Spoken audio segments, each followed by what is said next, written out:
Welcome, everybody, to the H3 Podcast Experience. Today, we are sponsored by MeUndies, Stitch Fix, and Felix Gray. The guest is the hilarious, the wonderful, the excellent Machine, otherwise known as Bert Kreischer. All right, I'll stop. Everyone's like, all right, I get it. New Netflix special out today. Okay. Secret Time, which I've watched, loved, hilarious, Amazing. So good. You have to watch it, but after this podcast, because I want to watch this first. Yeah. You're the first person I ever sent a special to ever in my entire life. Really? Yep. Really? By the way, The Machine, right? The Machine. Yeah. It was must have been 3 years ago. Was it 3 years ago? It was like 1 year ago. No. It had to be. When you were in here when I did The Machine. When I read The Machine. Was it 3? It had to be. Maybe 2? Maybe two. Let's say 5. Okay, let's say 5. It was been I'm all about hyperbole. Yeah, we go way it was back. like 20 years ago, right? Yeah. It was before the internet. That's what's really impressive about the Long story. time ago. And I was following you, and I was like obsessed with you. And then I kept tweeting your videos, and then you were like, "Hey, thank you," or whatever. Yeah. And I was like, "Yeah." And you're like, "You got a new special?" I was like, "Let me send it to you." I'd never done that to anyone, and it's such an uncomfortable place to go to go like, "Hey, here's what I've been working on. Yeah. Tell me if you enjoy it." And I was like, "Wait, that was a big fucking mistake. I should have let him found me online, the good stuff first." And then I was like, "Shit!" And then you came back, and you're like, "That was hilarious. It really We're moving out to was. LA." Come do my podcast. And I was like, oh my God. I was like, you coming out to LA? I'm a podcaster. Let's hang out. Let's become best friends. And then the sad part is that we had you on. Yeah. We had this probably the best episode we've You ever were shot. probably the first guy here in this office. We had just got this studio. We had Yeah. just built Yeah. this big, beautiful set. We're like, let's bring Bert in. He's an honored guest. chaos. It was such a great. I was flipping the table, Dude, right? I remember you flipped the table. We were drunk. I was I pissed forgot. drunk when I Yeah. left here. And you said to me was when you mad. started, you go, I don't really drink. Yeah. And I was like, We were Bad. drunk by the first break, Yeah. which like in 30 minutes we were drunk. Yeah, I was flipping the table, but it was the best episode I've ever said, and I can say that without reserve because no one will ever see it. no one will ever. Yeah, and it's such a shame because it was lost to oblivion for technical issues. Yeah. And because we were new, we didn't know what we were doing, and I'm so sorry that happened. Yeah. I'm so sorry, but I will say we learned a lot of things from that episode. We learned a lot from meeting you and having you on, and I want to list some of the things we learned from you, if I Okay. can. Yes. First of all, to your great credit, it was like 3 hours of shooting, and you said you have to post the whole thing unedited. Yeah, that was like, I remember you were like, and you were like, you were Unthinkable. cutting. You were like, all right, Yeah. cut. Yeah. And then I was like, no, just roll this whole thing. I can't believe we were doing that. We were taking cuts Because while we were talking. we were still thinking That's like weird. YouTube video. You were definitely thinking Like- YouTube video and thinking like you're like we got to chop it up, and I was like no. Yeah. I kept saying the beautiful stuff is the in between stuff. is. Yeah. It's like I love my favorite part of podcasting is when like something happens off mic and you're listening and you're like, whoa, what's going on over there? That's my favorite part. Yeah. But we were so obsessed with cutting it and editing it down. It's true that it loses authenticity. It Yeah. And loses the pop. Yeah, and when Yeah. you're in the editing, when you're trying to edit down like a natural conversation, it's like maddening. It's like, impossible. what do you know what I'm saying? Yeah. So you were right. Oh, okay. All right. You were nice, right. Nice, good. And we always thought, because it took us a while to get there, but we stopped editing. We said, Bert was right. Yep. Okay. Bert was right. Number 2, I remember we get Uber Blacks for all of our guests now. Oh my God! I have to oh say. my God! Oh my God! did. I totally forgot about that. Oh my God! Oh my God! Oh shit! What happened? Oh fuck! Oh my God! I remember that so vivid. You're like, at the time I didn't even. I understood there was Uber, but I didn't know anyone used anything other than Uber Black. And you're like, and I was like, I'm gonna be drinking. I'll get an Uber. And you're like, no, I insist. Got me like a Uber carpool. No, it wasn't a carpool, but it may have been. It was an Uber X, and the guy picked me up, and he didn't speak English, and was not familiar with the driving laws, and he got on the 101, hauling ass, weaving in the traffic. I'm in a Tercel, like a 1987 Tercel.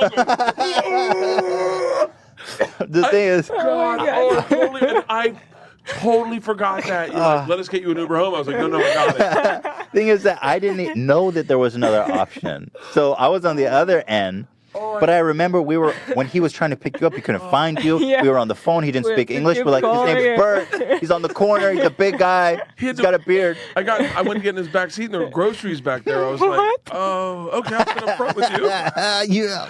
Oh, So since that moment, I want you to know, we get blacks for all of our guests. oh, that's the best.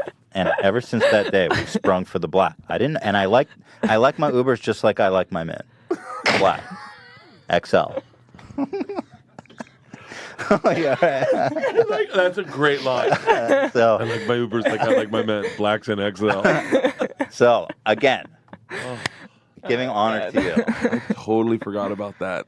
And so third and most importantly, which we have not forgotten, and I shall never forget, by far the most important, as you may now understand as I pull it up. What is this? What is this? Oh, I know what it is immediately. I know exactly what this is. Quicksand porn. Yup. Oh, this was This when I was came going out. through that phase. Something came up when we were having our last conversation. It's the one. It really sticks out. Is we were talking about all the weird shit we find on YouTube, Yeah. and you're like, I'm into this thing, quicksand porn, and I was like, whoa. Yeah. What is that? I'm so happy that kind of we get a chance to redo this because I got the opportunity to look it up. Yeah. And now we can have the pleasure of watching it together. Yeah, please. I think I know this one. Are you familiar with this one? Well, there's only like 30 out there. Yeah, they're pretty niche, man. I was Yeah. surprised. How did you find quicksand porn? I think I first heard about it on like a Radio Lab, and they were talking about quicksand porn, and I was like, it was so interesting. Sure. Is I used to have a joke about like the premise was, I always thought by this age I would have been trapped in quicksand a couple times by now. Like, because growing up, quicksand was like everywhere, and now they're just to put this out there. There is a comedian who has a joke like that. I never really told mine. Well, I told it but Ian Bagg was the only person that ever heard it.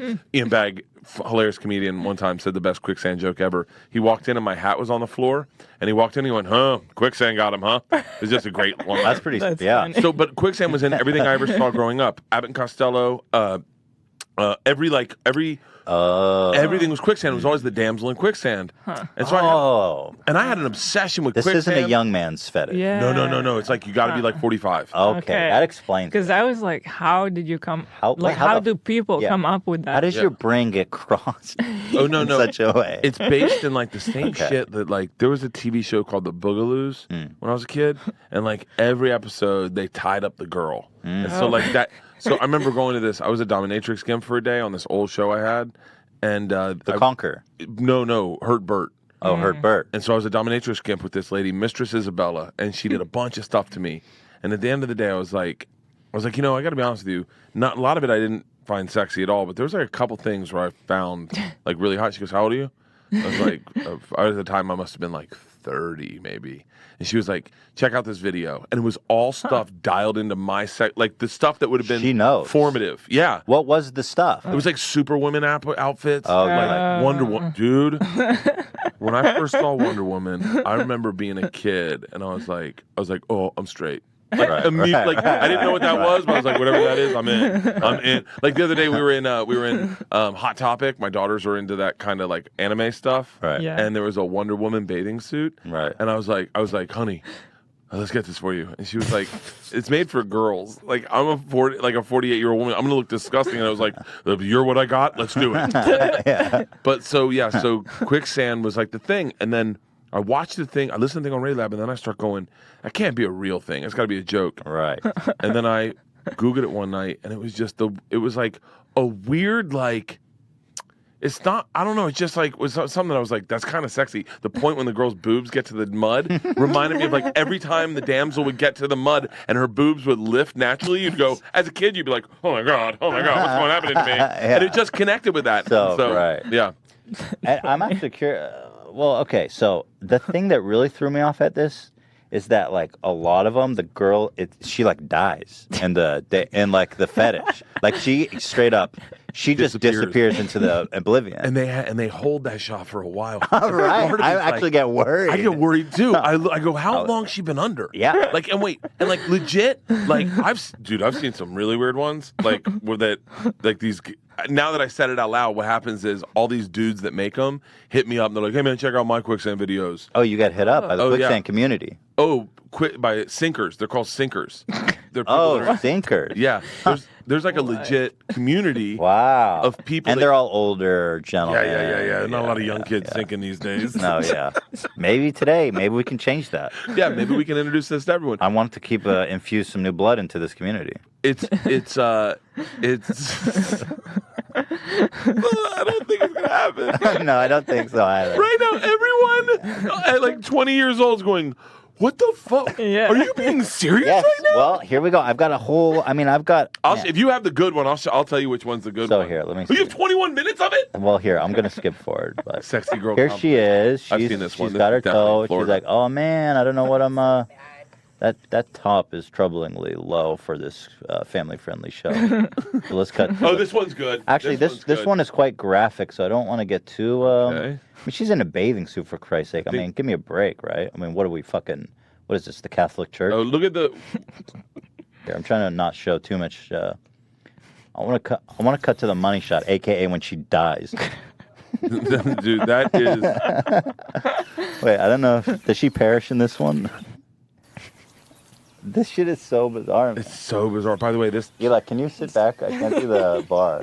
So I don't think she perishes in this one. So let's. What? Look at this. Look at the birds. That's just real. What is going on? So here we go. So this is the one where they perish at the end, and these are the ones that I cherish. So here she is. It starts almost like a thrasher. Oh, see, this is good. She's walking through the woods. Yeah, you get the whole story. Yeah. There we go. Look, she's running away from someone. Clearly.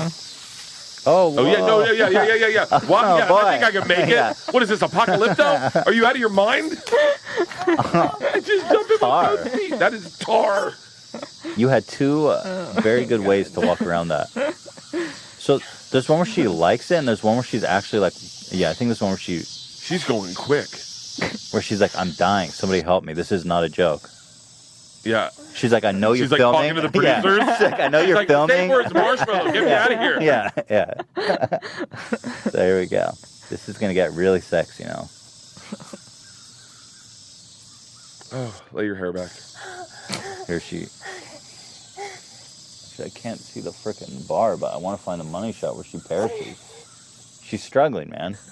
So here we go. She looks a little bit like Courtney Love. Get your dicks out, everybody. How am I gonna get out of this?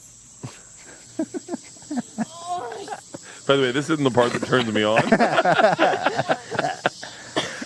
I've already stopped watching, and for the record, You gotta watch till the end. her breaking character and being like, Daryl, for real. Okay. Daryl, come on, this isn't funny anymore, man. That's what really turns me on. When they instruct them to break the wall so it looks like they're actually dying. See ya. By the way, it should be noted, she didn't even take a breath. Now, let's see. Yeah. She was like, So wait, can I tell you what's crazy is that this got me into a spiral of quicksand, and there's a video online of this, I think he's like a British journalist out where quicksand is, out in like the Isles, like somewhere in on the coast. Real quicksand. And he's like, all right, so the quicksand here is pretty dangerous, and what I'm going to do is I'm going to demonstrate how you get in and out of quicksand. I've got all the safety guys. We're going to be fine. So, first of all, you get in and you wiggle around a little bit, all right? And then you go in a little lower. Wow, this is happening quick. This is happening a lot quicker than I thought. All right? Okay. All right, maybe we want to start getting me out. And they spend 3 hours trying to get him out of quicksand. he was terrified. And he is terrified, and he keeps sinking. And Oh my God. How high up does it go?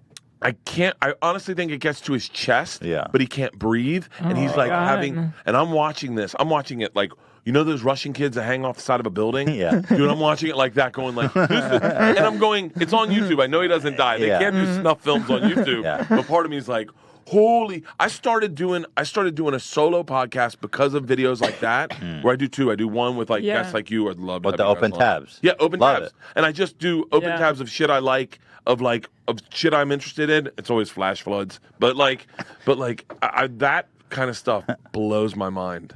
Like when you find a video like that and you're like, oh. No, I mean, I love the open tabs, by the way, because I always have like a million Yeah. tabs. I love the So, concept. Yeah. It's a fun such game. a cool It's concept. a fun game that we used to play. I used to play with guys is like you'd go in and just open your browser like this and go ahead, ask me what I've been Googling. And someone could just flip through and be like, oh, tell me about Kevin and Bean. I go, oh, well, Bean's the guy that's not in studio. Oh, tell me about Rich Eisen. Oh, tell me about Adrian Argento. All right, so. Yeah. Right. But yeah, so that's the podcast. But I love finding a good video on. No, I never imagined in my whole life that I feel like I've seen everything. So I'm wondering, do you have any other strange, bizarre phenomenons that you're onto YouTube right now that's really piquing your interest, or your penis, or both? Dude, can I tell you one of the coolest things I've seen in a while? Do you ever heard backroom casting couch? That's the porn, right? The porn. Yeah. I saw one of the outtakes where the girl says no, Oh. and it was so awesome. Wait, that's counter. That's not the point of the. It's nothing happens, but it's so awesome. Are they like, why are you here? Is it porn? She just sits down and he does his spiel. You've heard the spiel. So I'm not the director myself personally. I'm just a casting guy. I send this out to the producers. They'll hire you, and they just want to make sure you can perform in camera and that you're comfortable. And she's Right. like, okay. Yeah. And he's like, so what I'm going to ask you to do is first undress, and then the best part of that whole video series is that look on their face where they're like, okay. That's the only reason I've ever watched it. And the one girl goes, nah. And he's like, what? She's like, pay me now. And he's like, and then you see him on his heels, like, that's not how it works. She switched it on She him. switched it on him. And this guy who's been so confident for the whole series is like, no, you gotta get naked. Like, you see the worm he is. Does it ever go anywhere? No, they never go man. anywhere. It's so great. It's Oh such my a great God. episode. I was like, more of those. Where do you find that? I think on YouTube to put backroom casting couch fail or something. Fail. Oh, it's on Pornhub. Better not click that. Yeah. Tony Robbins. I can watch any video he does because he is a sociopath. Tony Robbins freaks me out because on one hand, like I get it. Yeah. Yeah. I've heard him. He's got like this magic. He's like he is a sociopath. He's got that cult charm. He's a Yeah. He could Yeah. he could make Yup. you eat poison applesauce and catch a fucking comet behind the moon or whatever. He could do that. 100%. Right. He's got a video. He's scary. He's got a video of him showing off his house in Fiji, right? And he's showing it to the camera, and it's just like, do you ever like? The best way to say this is like, do you ever have a friend who gets genital warts, and then every conversation they have, all they do is kind of slide in statistics about how common genital warts are. They haven't told you that they have genital warts. They're just like, 1 in 4 people have HPV. HPV is very common, very, very common. Is this it, by the way? Yeah, this is it. This is it. Wait. Because Just he is an interesting. go to the very end and watch the way he What makes. is going on? I can't see. For some reason, I'm not ready. But Hila's covering the. Let me try to address this Okay, issue. Good. what he's right here. I'll tell you. I can. He's basically saying He's got hard-ass he's a very nipples. integral part of this community. That's really his family. They call him Big Boss. But this is what I found. And that's family. Wait, who calls him Big Boss? family? Everyone calls him Big Boss. Everyone children? in Fiji calls him Big Boss. Oh, Tony, that's fucked So, up. but the best part is he forces everyone to stop what they're doing, come out to the driveway, and sing a song to him. And he stands in the middle as they sing at him and play the guitar. And you look at some guys like, I got to get back to cutting trees. Like, okay, Tony, let's do this. Just play a little What? bit, and you'll see them Look at singing his to him. nipples, though. He's in great shape. Damn. By the way, I'm Damn, saying Tony. all this, and I understand that he's never sold himself as anything other than what he is. Okay. Yeah. He's Well- not being hypocritical. He is out It there. does. I mean, yeah. We watched the documentary about He- him. Loved It's it. it's pretty incredible. The thing is, like, there's a documentary on Netflix about him that was a definite puff piece, but you Yeah. can't help I but saw the hide the documentary. insanity of it. So Yep. as hard as they try to make him look like a saint, you can tell how weird it is also. Oh, he's got Right. that dipping pool outside his house. Yeah, Yeah. the dipping pool. He's got a little trampoline that he hops on. Yeah. He makes the girl break up with her boyfriend on the phone. Right. That was. That the I was bit. like, dude, That's the That's one I strange, was bro. a bit. Yeah, man. Hey, I don't know about what's life going to be like when she gets out of here and I'm sits like, in a that- Corolla and he calls back? He's like, "What the fuck was that?" And she's like, sorry, we're okay. Sorry. We're okay. I just got peer pressured into doing it on live TV. on Netflix. I don't mean that at all. And then she's in a worse place than she Because- started. I'm so sorry. I'll be Yeah. at your house in 10 minutes. He's like, he does this shit where She it's looked like, pretty broken afterwards. Like it was fucked. That part fucked me up. I was Yeah. like, that wasn't cool, Tony Robbins. Dude, it's like, He does this thing That's where kinda he's the like, gamble. he's like, you know he's not good for you, right? Yeah. So you're going to call him right now while everyone's watching the cameras on you and tell him you don't love him. And you never love this loved idea, Tony. I love this idea. Yeah. And you never loved him. yeah. I was like, whoa. That for me, I go, and by here's the biggest problem is like, I know self-help gurus, like I know them, and I just go, what about the day before you were a self-help guru and you were looking for help? Like, Yeah. I just, No, they're walking paradox. And you know this guy's the most I mean, if this guy, he's got a fuck dungeon. he has like 9 different beds around his house, and he just keeps going. This is my outdoor bed where my beautiful wife and I lay. Yeah. You're like, okay. Yeah. Never once have I ever said that's the couch where my beautiful wife and I sit down. Okay, your wife, like, tell me. This is where we make love vaginally. No, this guy's crazy, man. Yeah, And doesn't he have like giganticism? He's- he's got like a disease that makes him like huge and his voice crazy. Wait, we couldn't kill him if he was passed out in a hotel room with bats, okay? He's that much bigger than us. No. Yeah, no, he has giganticism. I think so. He's a massive man. Yeah. His teeth fit in his mouth. Like, he doesn't have, like that's in the key of giganticism is baby teeth. Oh, is that true? I think baby teeth. You have okay. when you have I baby think he has a hormone thing. There's something wrong. There's, He's in great shape. He's got to be on testosterone. Yeah, he's killing. yeah, something. Yeah. Family on both sides. Anyway, they let's call see. me Boss Olavu, which means big boss. You're a big boss? He left- Oh, wait. Hit pause. Ask me about my family, and then I'm going to reply the way Tony Robbins. Bert, tell me about your family. They call me Big Daddy Kane, which means I'm the boss. The thing is, he laughs like it's like not his idea. Oh my god. But they're like, Dad. He's like, excuse me, But he's like, keep going. big. You mean Big Daddy Boss? The way he just laughs at that was so creepy. They call me Big Boss. I'm the big boss. So what am I going to do? I pay for everything. Wait, watch them sing to him. This is Vanilla Lavu, right? It's the big island, right? The big island. Yeah, so You're the big boss of the big island? I mean, you know this guy's a god We have time, complex. am I So right? humble. Watch this. Okay, we'll be ready to go in 5 minutes. Look at These this guys guy. are like, dude, I got shit to do. Oh my Yeah. He's like, God. he's doing this. I don't know. I'm not comfortable with this. Colonizers leaving everybody. Let's blackface it up for him before he gets out of here. He's literally going, I don't know about this. Right now they're in the back. Time to act like savages. Big Boss is leaving. Everyone, kick your shoes off. He wants to see us barefoot. Put on your Hawaiian shirts and lays. Look at this. What? No. They put flowers in our hairs. Do you think those guys had them in there naturally? No. The entire staff gathers to bid Tony farewell, just spontaneously, out of Spontaneous, love right. and compassion, Just- because they're going to miss him. They're going to miss cleaning up after him and taking care of him and taking care of him. It's such a joy and a pleasure. Getting his breakfast ready, seeing that he only ate half because he's on a diet, Watching and then silent- having to throw away brand new eggs and Yeah. waffles. Don't you eat that. He goes, don't you fucking eat that. By the way, Throw it in the garbage. I'm a total hypocrite because this is exactly how I behave if I had this much money. I would No, do you're not. everything that You're, Tony's you're doing. not a hypocrite because, well, he acts like he's Saint John the Divine. Yeah. You know. Look at the big guy with the fan in his hand. Who, like, he's just like, get me the fuck out of here. Damn, this is amazing. Why did they even try to spin it like Say it's just goodbye like? again. I'm so sorry, but I look forward to coming back home to see all the family again. Wait, this is just his house? This is just These motherfuckers just work at his house. This isn't a resort. This is your house. These are your slaves. He has slaves. He has Fiji slaves. I think they're employees.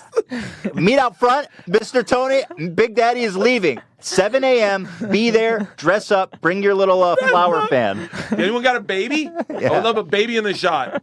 You know what happens when you miss 7 a.m. They just spontaneously met on the driveway to say goodbye. Spontaneously, 30 of them showed up at the driveway to see him off. Why would you show this off? This is embarrassing. This is He's like, embarrassing. This is embarrassing. This is It's like not- DJ it's more. Khaled. It's scary. It's It's like the terrifying. DJ Khaled in the Bahamas. yeah, What? no, No. it's very much. It's very No. similar. I mean, Because it's that's a worse. resort. They work Yeah. there all the Yeah. time. This is his house. He's probably there 1 month a year. if a month. I mean, think of his schedule. There's no way he's making it all the way to Fiji. You think he fucks with women?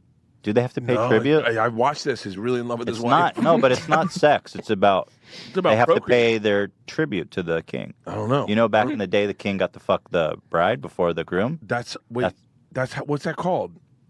Oh, fornication under consent of the king. Fucking. He's fornicating under the king. Oh, interesting. By the way, if we do end up in a hate spiral in life, Tony Robbins is never pulling us out. Like, if we do need self-help, Tony's like, I'm glad you got there. He's like, Big Boss is leaving. Do you want to sing for me? Yeah. Stand up. He's like, maybe you'd like if I fornicated with your wife first. Wait, watch this. It gets better. Like, shut up, Tony. You own slaves. It's been a beautiful, beautiful trip. Naka. Did they say when they leave? They sing right at him. He pretends. They make them rehearse this. These are just the people that work at your house, and they rehearse singing songs to you, man. What the fuck? The lyrics are "White Devil, goodbye, White Devil." In Fijian, they're going, he's leaving forever. Hopefully his plane goes down. We'll never work for him again. Goodbye. Yeah. Wow, that was really something, man. I'm glad you shared that. I have to say, you have gems. You bring gifts. This is a gift. So I appreciate Well, no, you. I'm glad I shared. Such a joy. Share. I love this so much. This is really the stuff that I live for. Business Insider. They really cracked the story. Tony Robbins. He got in trouble recently for like a Me Too thing. What was it? Not a Me Too. No, he didn't get Me Too'd, but he said something at one of the conferences where, what was it like? It was a weird comment. It was like a victim shaming thing. Something about let me like pull it I up if you're work. not familiar. I'm not familiar with that. Yeah, I'd love to hear it. that would be the best thing because Let's not misquote it. I would not repeat Let's it. keep. How are we doing on break, You Dan? can totally Are we due misquote for a things break? If just go 4 minutes. allegedly. Yeah. I just start every statement with allegedly. I'll call the show allegedly. Yeah. So let's take a quick break, and when we come back, Okay. Tony, you are not going to believe this footage of Tony Robbins. Me too? Allegedly. Stay tuned.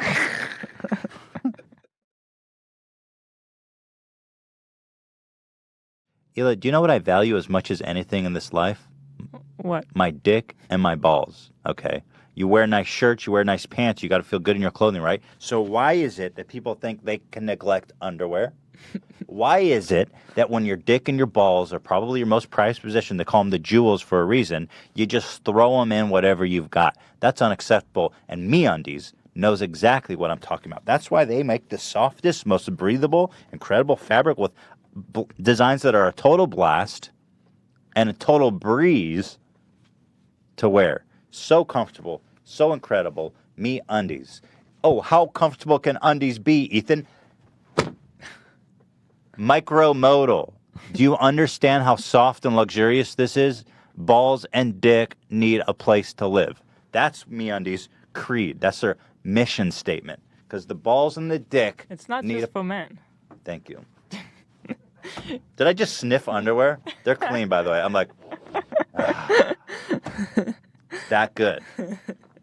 Here's the deal. They've got a new membership plan for all those dirty, hole-written, disgusting underwear you've hung on to. Throw that crap out. Each month, MeUndies release a new exclusive print that only members can get. Collaborations with artists, brands, unique designs. You're going to want to have it. Members pay less for everything on the MeUndies website with special member pricing. That means you can get a second pair, whatever you want. You're going to be paying less than any of these other schlubs. Membership comes with no strings attached. Switch any dang time, cancel any time, skip a month. You know they've got that 100% satisfaction guaranteed. Boy, if you don't like it, send it back, and they'll put it in the incinerator and give you a full refund. Can't beat that offer. Or can you? Because here's a better offer. First-time purchasers, when you go to MeUndies.com/H3, you get 15% off and free shipping on your first order. It's a no-brainer, folks. You got a money back. You've got the money back guarantee. You get the best underwear ever made. You get a 15% discount.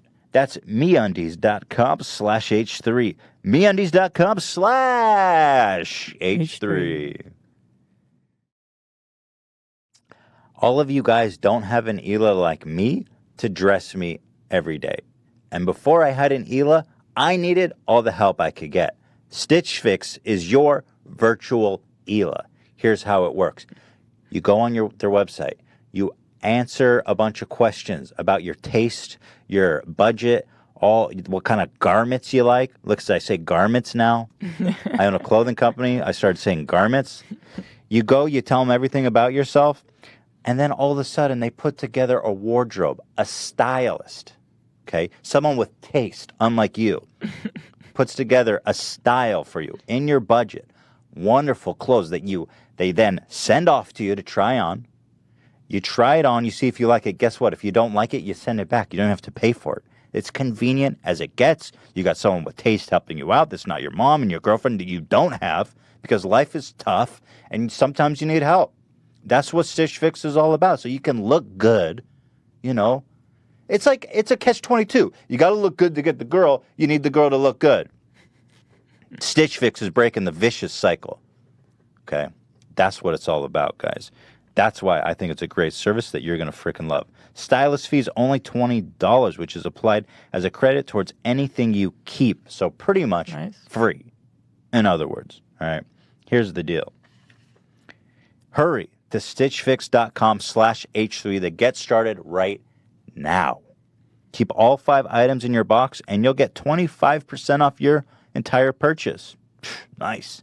That's stitchfix.com/H3. stitchfix.com/H3. Break the cycle. Get the girl. Look, we all spend a lot of time in front of screens. That's just what we millennials do. I was born with screens, but now I'm finding out. I heard this report just last week that the blue light emitted from screens, it can cause strain. It can mess with your vision. Mm-hmm. Well, now they think that it can actually cause cancer and loss of vision at old age. Are you freaking kidding me? These blue lights need to get the frick out.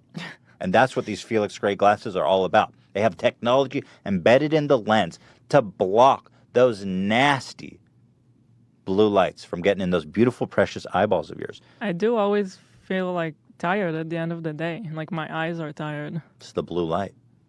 They're like little ISIS particles, and you're the free world. Your eyes are the free world. Block them. Put up a wall, Hila. That's what these glasses do. Seriously. They're designed, okay, to stop the strain, prevent the cancer, and to keep you doing what you love, which is watch hentai at 3 a.m. to 8 a.m. every evening while your parents sleep. Keep doing it and love what you do. With your what? Parents? I'm sorry. I do watch hentai, though, when you're sleeping. You just don't know. It's a callback. Guys, protect yourself. You don't need a prescription. Their glasses are available in non-prescription readers, and they just launched prescription lenses so everyone can benefit from wearing these beautiful, technological, amazing glasses. Guess what? They're made of Italian acetate, the same glasses that the big boys wear. You're a big boy, aren't you? These are beautiful and stylish, and they're made in Italia. Well, I don't know if they're made in Italia, but they're made with Italian acetate. So, if you don't want eye cancer, I don't know what bigger of a sell you can get than that. Go to felixgrayglasses.com/H3 to try a pair of Felix glasses today. Sit down for an evening at the computer, get a pair of these, try it on, and see if your eyes don't feel a million times better. That's felixgrayglasses.com/H3, felixgrayglasses.com/H3. Build a wall and keep ISIS out. Those are the blue lights, and your eyeballs are precious. Last bastion of democracy. And we are back. Tony Robbins' shocking footage that you will not believe. At the Democratic National Convention? Who the... this is the best we could find, man. My God, that is huge. Just to give you a scope of the amount of people that come and watch this guy with giganticism express himself, his giant heart. You know what? At least these people are going into a stadium and saying, I'm broken. Right. Like... as opposed to other people. What other stadiums fill up with people that are broken that they don't let you know they're broken? Yeah, right. Right. You're right. By the way, and again, I just want to emphasize, okay, we're goofing on the man, Tony Robbins. I watched that documentary, and I was like, wow. Eli said that's a really nice thing to do for yourself, to go there and learn about yourself. Yeah. That being said, he does own slaves. So you got to take the good with the bad. Yeah. It's like what was the big play that just came out? Andrew Jackson. Was it? Alexander Graham Bell. No, wait, Alexander Hamilton. Yeah, Hamilton. Hamilton. Wait, he was black, wasn't he? Andrew Jackson. Was it Hamilton black? You mean in real life? Yeah. Was he the president? Hamilton was... Now, by the way, stop Hamilton right now. Stop right now. And don't you fucking judge me. Cut. You put in the comments, either right now, I knew the answer to this, or I'm with Bert. I didn't know either. Look, he wasn't black. He was a white guy. He was one of the founding fathers. Oh, he's definitely white. Yeah, he was definitely white. Yo, he's definitely fucking white. What am I, crazy? Yeah. I just thought because he could freestyle. He was, however, he was Puerto Rican, wasn't he? In the I think play. he was Puerto Rican. In the guy playing But he's a white Puerto guy. Rican. No, but he was born in like Puerto Rico. In real life? I believe that's Yeah. true. Was Okay. Hamilton the man that got shot by Burr? Yes. He died in a duel. Yes. Did they put that in the play? Yes. Really? Yeah. Wow. And, It's a great- and it's a wonderful Ethan saw Does it that end play. with Tupac's "Who shot you"? Kind of, yeah. For real? I mean, not exactly, but really? it's pretty hip hop. Bluka, bluka, bluka. Yeah. Bop, bop. Bird does a drive-by, and he's like, "Oh shit!" Oh shit. And then Suge Knight comes out and fucking throws a grenade in the audience. All right, so we admit that these people, it's good for them that they're going out and they're getting help. God Yes. bless them. God bless them. Yeah. And it's great that Tony can provide that kind of help for people. Right. Yeah. But But there's a big but. Also, and the slave thing, like, let's just say, oh, he's not that woke. he's not that woke. Yeah, but Yeah. we can say, but you know what? Like these retreats, they cost like $10,000, and people are like getting loans and selling their shit. These are poor people that are desperate, to improve their lives. I'm like, Tony, you're a rich man, and what he would say is, it's important to make that sacrifice so the experience is more worth it for you. It's easy for him to say when he's getting $10,000 hairs. He would say the same thing. I don't know it's that important it's for you to pay- 10,000, but it was a lot. Maybe 5. Maybe 15. Could be more. Look that up, Maybe. man. I just did. It is 10,000. Oh, what? Yep. What? It's his business mastery. I mean, maybe he has different ones, but yeah, 10 No, G's. that's the ultimate retreat. It's like a week long. They even give you lunch. They even give you lunches. Well, They then. give you a little Well, they bag. better lunch. give you fucking lunches. I Peanut bet butter they're not the jelly. same lunches Tony's getting. No, Oh, no. But Tony would say the same thing. He's like, listen, if you're not paying me You $10,000, need the shitty it's lunch. really not going to be worth my time. Okay. I'm going to flip on you, and I'm starting to side with Tony. I like that it's $10,000. Make it hurt. Earn it. That's what he said. Earn That's it. what That's he a good. says. That's what he says. That's But brilliant. That's like, you know what that's but like? isn't that such a nice thing to say when you're the one receiving the money? My wife the other day said, I can't give you blowjobs anymore. Your dick's too big. And I was like, well, I can't argue with that. Wow. So it's the same logic that Tony's giving is, you should almost He pay more so does- that it would work more. And you're like, that does make sense. Wait, I'm losing the logical connection. Like- is you saying that Tony doesn't want to do it? No, he's saying And so- it's brilliant marketing. I am charging so much It so is. that it works. Yeah. Yeah. If I But- charge so- less, you wouldn't appreciate it. Right. Yeah. So if your wife says, I don't want to suck your dick anymore, Because it's too Then- big, then I'm in the same place as a Tony Robbins customer. because He's big dicking them.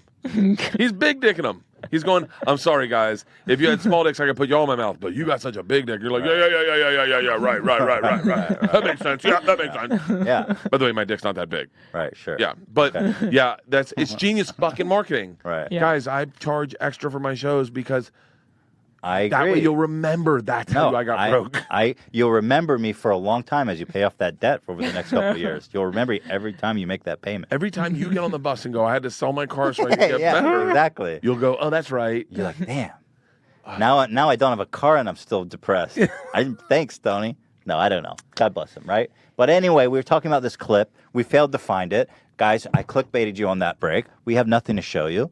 Well, Wait, what do we have here? We got nothing. It is I mean, the we don't clip, have anything but to it's show. like too long to find the moment. You But know? let me paraphrase. It's an 11-minute He had clip. said, I remember what he said in one of these giant auditoriums. He said, they were talking about Me Too, and he said, it's gone too far. He says, I think Me Too is too much about the victim, and you don't want yourself to be the victim. You need to take control of your own life. So all these people being like, Me Too, it's like, you need to take control for your own healing and your own life and stop being the victim. That's fine. I get where he's coming from. I could see why people I have could offended, see it. I but I could get see it. it. But here's where he offended people. He said, for example, it's gone too far.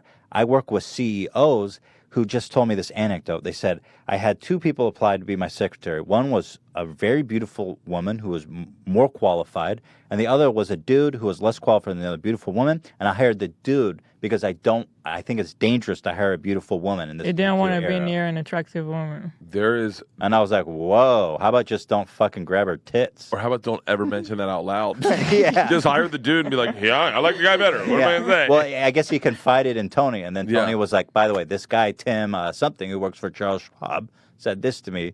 I understand what he's saying. I worked with a young lady, Jessica Michelle Singleton, very talented, in Cleveland.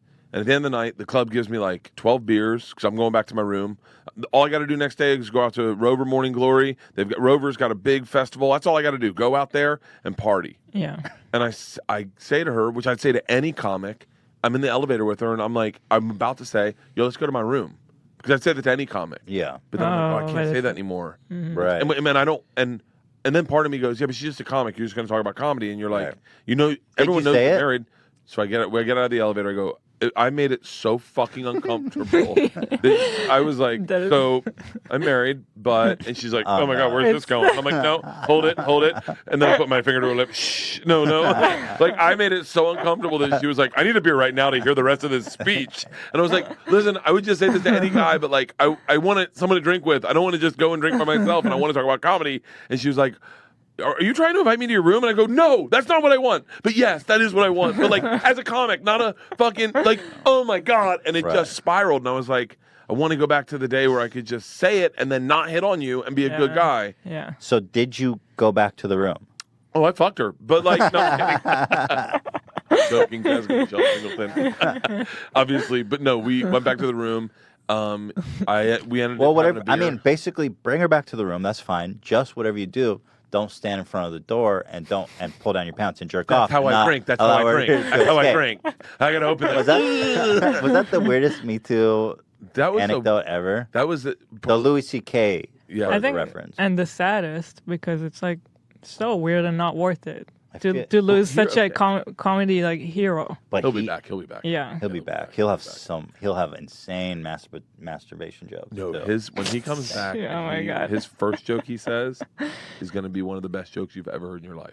Are you saying that from intuition, or you have a Intuition. sense? I just know him. He's just He's gonna a be brilliant. He's a brilliant He is. comic. He has a brilliant mind. Yeah. And he has been sitting by himself with his thoughts for the past My God. 5 months, Yeah. 4 months. It hasn't it's not like he's been on a timeout that long. But and he won't come back for a while. But when he starts coming back, we'll get. It's like when Artie Lang after he stabbed himself Right. and he first time he got back on stage, you know the joke he said? No. So how was everyone's fashion week? And you're just like, wait, I want to hear about you stabbing yourself. Yeah. Like, it's like if you give him that much time, he's going to come back with something that's fucking insane. Yeah. And I bet, and we'll hear it in the community because we'll see him work out bits. Yeah. But when he does that special that he'll pay for himself, he'll release himself. Not everyone will buy it, which is fine. I'll definitely buy it. And I'll sit in I'll my watch room. the fuck out Yeah, of it. I will. I I definitely will. will. I feel like he was the one guy that was immediately like, I definitely did all the He things. took they said I did. responsibility. He owned I up was to like, it whoa, pretty aggressively. that's almost quicksand level of fetish. You know what I mean? Yeah, To yeah. be like stand in front of it, be like, hey, you want to come hang out in my room? yeah. And then all of a sudden, hey, you want to come in my room? Okay, here we go. Yeah. Is this okay for you? Do you mind if I jerk off and stand in front of the door? It's like, Here's the question, right? Like this, and by the way, this is a really slippery slope to even bring this up, to even suggest this. But like, say that is what you're. Sorry. Say that is your fetish, right? Yeah. Is like say that is the one thing that turns you on is masturbating in front of people. And they can't escape. No. Just say masturbating in front of people. Okay, let's simplify it. Let's just say masturbating in front of people. That's the thing that turns you on, Right. right? How do you go about your fetish? You hire a prostitute. You find, Oh yeah. I guess you could do that. Right. Why I the mean, fuck? It's like you ever that's the- say something to someone and then you don't realize what you're saying. Like I said to someone the other day, I go, here's what I gotta say Well, about by kitty the way, porn. I didn't even begin to finish answering that yeah, question. yeah. You're right. You got me. Yeah. I said to my wife and some of her friends, I said, they're talking about something. I go, well, here's the problem. Is I was talking about kitty porn. They were talking about kitty porn. I go, yeah, but what about this? Is that these guys that would be pedophiles, at least they're just watching kiddie porn. And then my wife goes, what about the children in the sex video? And I was like, oh, yeah, good point. Yeah, I didn't think it through. Yeah. Oh, that's how they make kiddie porn. Oh, right. Yeah. Oh, yeah. Exactly. Like you say, I don't know. But you can find a consenting person, right? I guess that was his move, is that he would be like, do you mind if I masturbate in front of you? Yeah. I guess, and it's also the places he did it was at work. The problem I guess you is, could probably do it at a bar and no one calls foul. or you find a random girl and you go on a couple dates. Maybe he doesn't like the dates. It's just the random, hey, how you doing? Bob's your uncle. God bless. See you later. Yeah. But I think the problem is was that they were familiar. And they were working They together. were Also, it's close. like- It was a power structure. He was Yeah. above them, and he was They saying look to a up to subordinate, him, like, and- hey, do you mind if I jerk off in front of you? And you're like, Well, And I remember saying to my wife when that went down, and by the way, this is just honesty. And if you're through the roof about me sharing honesty, I apologize. But I'm just talking. I said to my wife, I go, but why didn't they just say no? Like, why didn't they just walk away? And my wife goes, okay, let me role play it for you. Brock Lesnar and you are in a hotel room. And he's like, hey, do you mind if I jack off in front of you? She's like, do you think you have an option in there? And I went, Well, yeah, good call. also, it's just so startling of a question. Yeah. And I Just bet like- you're probably like, wait, is this going to be a joke? Is this Yeah, going like, anywhere? sure, Louis. Like, Yeah. Go ahead. And then all of a sudden he drops trow. And you're like, whoa, what do I do now? And then it's already started, and you're like, okay, we're already Yeah. into it. Yeah. Yeah, that is it's just pretty a crazy. weird situation. It's just- Yeah. By the way, I'm a fan of Louis. I love him. Me Love. too. I mean, he's my support him. favorite, number one Yeah, favorite. Yeah, I actually I found myself thinking about him, like, if you remember, like a week ago, and I told you I hope he has some good friends around him that Right. will keep him That- he's probably going through like the worst time possible. Well, they took away. I mean, like this. He has This- daughters, like Yeah. That's gotta be I know. tough. Like, so bad. I just talk about my wife jacking me off in my special, and my daughters will see that and be like, like, and you're like, well, sorry, ladies, mom's not good at it. Yeah, I did see that, by the way. And hand jobs can be a tug sometimes. She tried to give me one the other night, and I was like, no. I was like, I'd rather just go to bed unsatisfied. I'll just go to sleep. Thank you. And she was like trying to problem solve it. What if I turned off all the lights? I go, yeah, like a ghost is jacking me off, just in the middle. She was like, wait, where are you? Yeah. No, I can't. By the way, Secret Time, available now on Netflix. yeah. Definitely check it out. You all have Netflix. Everybody has Netflix. Watch Secret Time Thank you. after this podcast. You can watch it now. You go pull up another window. Look, it's a free world. Just hear me barking on one side. Yeah. I dry my asshole on the bed. Anyway, I did want to ask you. I have a whole lot to get to, but since we're talking about Secret Time now on Netflix, Bert Kreischer, we had spoken. I saw you do a gesture in the special where you're talking about the Alabama wet wipe. Yep. Okay, but the joke was great. But what piqued my interest was this. Oh my god! Oh my Is that when you went Oh to my wipe? god! Oh my god! Oh, you fucking jerk! Can I tell you? It's so natural because I wipe from the front. I wipe from the front. I wipe from the front. I'm a front wiper. Yeah, I me feel like, too. Yeah. that's hand my out wipe wiping way. hand. Yeah. Thank you. Okay? Because I hope that I've turns into a thing that kids do. They go high five and they go wiping hand. Yeah. And you go, Oh, curry. I've been discriminated against for front wiping. I've been ostracized. Yeah. I feel like I'm at the forefront of an important movement. I love Us that you front- noticed that. Well, I actually did. Hila noticed that. For real? Yeah. Oh, that's so funny. I was like, Ethan, he just wiped from the front. And I was like, whoa. And I feel if I'm being, and I don't want to flower this up and make hyperbolic statements, but I feel like Rosa Parks of the wiping movement for men. Can I tell you the word I always thought? I'm a forerunner. Yeah. I always felt like a forerunner of wiping. Yeah. Do you lift the balls when you wipe? Of You course have I do. to. Yeah, I lift and pull to the side. I'm getting that old. You know, right? I go- I wrap. You can wrap them around the hand. At I some go point. I go in and at it. I like you're lighting a match, right? Like I go. I don't drag. Everyone's like, "Oh, you shit all over your balls." Oh yeah, I drag it up my stomach. It's like, yeah. And I said, oh, don't you wipe shit up your back? What's wrong with you? No. I've been doing this for decades. I literally cannot wipe from the back. I don't. I try. It's insane. What do you stand up? Yeah, do you What is like this? like an You're animal? like a fucking idiot. If you walk in on me wiping, I look discreet like a I'm princess. chilling. Like I'm chilling. Yeah. If you walk in on Segura wipes from the back and he just goes, Imagine you have to, and you look at your toilet paper It's when you wipe. really It's like, not oh. that complicated. You have to stand up. There's not that much space back there. You're No, going to get you- shit on your ass. but the you toilet wipe bowl from seat. the front half You're the a time. lady. No. No, You wipe your ladies. vagina from the back? You go, Ladies do that because you're not. You wipe your vagina from the back? Because you don't want to risk The the, ladies- opportunity of something from the like a germ. Oh, you The pull everything ladies. back. The ladies are supposed to Yeah. pull it back Everything back. away from the. Wow. That's what the ladies do. But I men, thought you went fronts, backs. can I tell you an anecdote Nah. that I've ever said? Please. It's always This conversation was sprung out of one time I was in college with all my friends, and one of my friends was telling a story about how he had a friend with one arm, and I said, "Wow, how does he lift his balls up when he wipes?" And I was with like 4 other friends, and they all went, and they all were back wiping psychopaths, and they all said, "What?" They were like, "What the fuck?" And Fucking genius. That is a genius. I would pay, no joke, I would pay 2 gigs salary to be in a time machine in that room with you guys and the look on your face. How does he lift his balls when he wipes his ass? And then watch the, huh? and then, well, everybody was making fun of me because they were all back wipers. And the thing that was crazy about it is that we didn't know each other existed. There are 2 types of people in this world, right? And they don't know they existed until I'm, again, the Nelson Mandela, I want to say, of ass wiping. Dude, And I've opened this dialogue. thank you. I hope that Yeah. we find people like us and we can share our own secrets. Well, I took a poll on Twitter today because I wanted to get to the heart of this. Yeah. 60% from the back, 40% from the front. So we're not that That's a rare of a lot. species. That's almost a perfect split. I once brought it up on stage because I did the joke, and someone goes, "Oh, you wipe from the front?" I don't even think of it. It doesn't even. It's just how I wipe.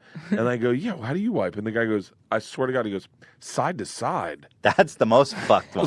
What? Like you go, like, Does side he to mean like side? this? I go, but what? Where does your hand enter? He goes, "It doesn't matter. It's side to side."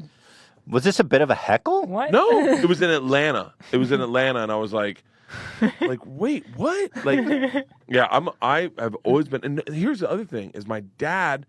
We talk about this with my family, and my dad goes, "Oh, who wipes from the front?" And I go, "Dad, you taught me how to wipe my ass. Yeah. You were there the first time I did it. Why didn't you stop me then and put me on your right path? This is where I'm at." My dad had the same conversation because he's listening to the podcast, and he goes, "I failed you as a father." And I'm You like, just said that this weekend. and I'm like, Are you I'm serious? your son, dude. I don't know how I learned to lift up my balls and scoop out the shit. Yeah. I picked that up from somewhere, or maybe you didn't fucking teach me. Yeah, you did fail me. Yeah. And by the way, my method of wiping that I learned on my own is better. It's 100. Shit hand high Shit five. hand high five. Fuck yeah. My way of wiping is so much better. Superior. Yeah. You can't get the fuck out of it. You go wet, you end wet, or you end dry. Are you pure dry, or do you use a baby wipe? Oh, it's an Alabama wet wipe. You actually do that? Yeah, it's a truth. It's a truth. Are you fucking kidding me? That's serious. Try it. When Do you're you? when you're in a Don't you have a bind- hairy when you're asshole? in a- yeah. Now, But doesn't let it stick? Okay, so if we're gonna get into the semantics of this, Yes. when you're in a bind, okay, road trip, gas station, the paper, toilet paper, like that's like you Sandpaper. can legit write scrolls on, like Right. take that, you fold it. You need a clean side. You need a straight up clean side. Right. Fresh piece of loose leaf. Just a little bit of a spit. It's cool if it's got a little bit of a little bit of consistency to it. You hear me out. It's my asshole, okay? Gotta drink some water. And then go in and just give it a good one. Don't go back and forth at it because that's when you start losing paper and ass hairs. So I think where you're advantageous is that you're using the toilet paper as you described. Yeah, I don't know. The scroll paper. Made me think of the Torah. Exactly. Yeah. I don't use the actual Torah. Yeah, that would be inconsiderate. But yeah, but now I got the water spraying toilet. Okay, seat, you got the bidet. and now that I have that, I'm just Life changing. Yeah. Sometimes Was that from I've been Tom? hands free for like 2 years. Did You don't Tom... even wipe? I've had days where I'm like, I'm gonna roll it. I think I got everything. Oh. Do you get shit streaks on your underwear? I don't wear underwear. Oh. You get shit streaks on your pants? I don't know. They're too dark. I don't know. Man, you are living wild and free. Yeah. I'm a forerunner. And was that a Tom Segura thing? Because he's a bidet boy, I know. He got the bidet first. And I went to his house. I walked into his bathroom and his toilet opened like, hey man, you got a shit? Like just out of nowhere. Hey, you got a shit? Lights on. Yeah. We're streaming. Right. And then I was like, and then I took a shit in his house and I came out and I didn't even say anything to him. And I go, dude. He goes, I know, it's amazing, right? And I was like, whoa, where did you get that? And he was like, dude, gave me the name of his place. We redid our house. And I told my wife, I go, I want one of those toilets. But I had seen them in Japan. I'd gotten them in Japan. And I was so obsessed with them in Japan that I would sometimes sit on my toilet and relax and just have it hit me in the butthole. Just sit there just going, oh my God. For all the years it did get hosed down, really. We had this conversation with Tom, and a bidet company sent us one of these toilets. What's the name of the place? I know the place. Bio bidet? It's the same ones we got. No way. I'm guaranteed. So I got it. I just need to install it. Yeah, we need to install. It's a little complicated to install. Yeah, I need a plumber, that's right? You need a plumber and you need an electrician. I don't install shit. Because you got to have a It's a plug. 2-man job. Uh-huh. Whoa. Yeah. Don't you wish you could? I mean, you seem like a handy guy. Can you do stuff, or is it complicated? No, that one's really you got to rewire your High house. level shit. You need a plug inside your bathroom, and then you need a separate entrance for the water to go up. Like, it's really a whole complicated. thing. Yeah. We got Spare to no do it. expense for the ass massage, Dude, asshole massage. It is so. It's gotten to the point, not even joking, that sometimes, like, when I was on the road doing Travel Channel, like, I think right towards the tail end is when I first got him was in Japan when I was doing Travel Channel. Is that I go in with a bottle of water and just squirt like I was getting a jailhouse enema. It was like, oh, That's funny. I would never think to do that. But would you wipe when you did that? or- yeah. I definitely wiped when I did that. Yeah. Do you not start dry before the first squirt? Oh, I don't know. I There's let enough pressure, huh? It's like a power wash. It's got so much pressure, it can break the O-ring sometimes, and it turns into an enema. I'm not even joking. What? I've definitely had it break the O-ring, where it gets inside you, and you're like, okay, that's coming out.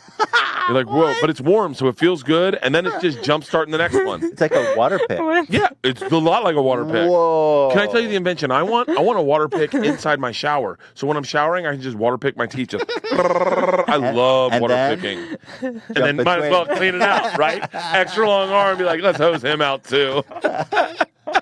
Switch between the two mouths. Have you seen? Have you ever heard of ASMR?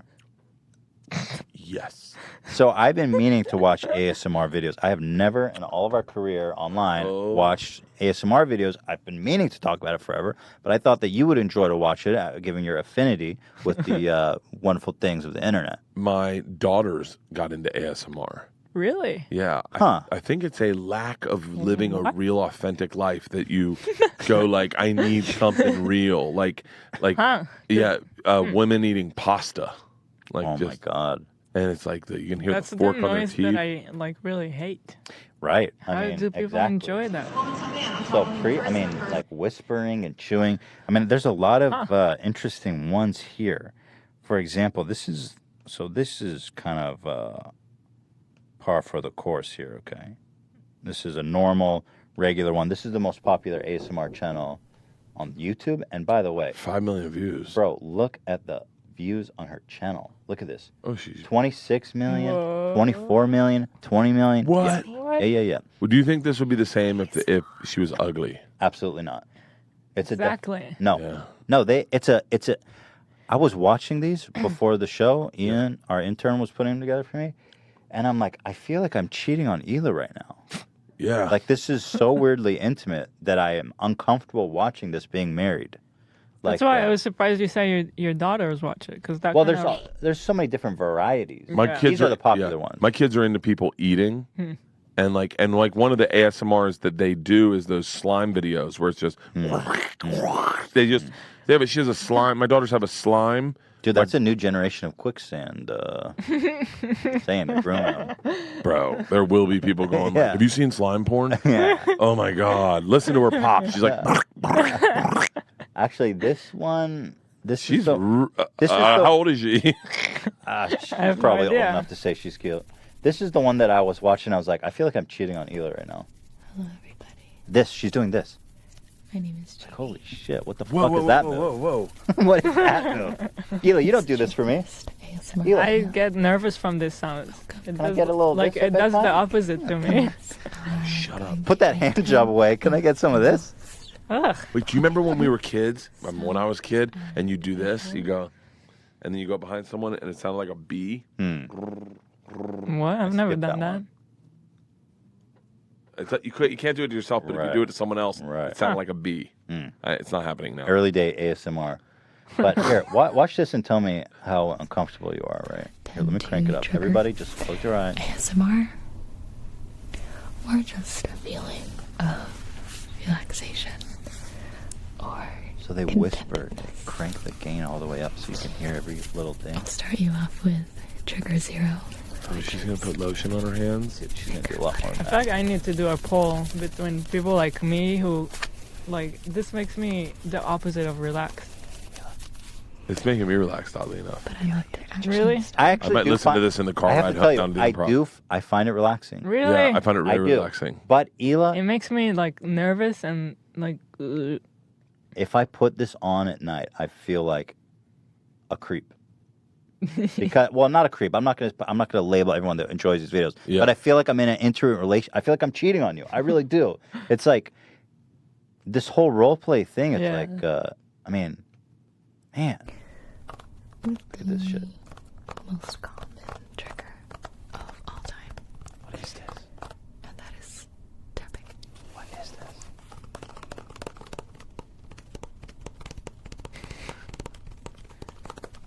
What is this? This is lotion. I hope she puts it on her lip. Her lips look dry. Her lip looks really fucking dry.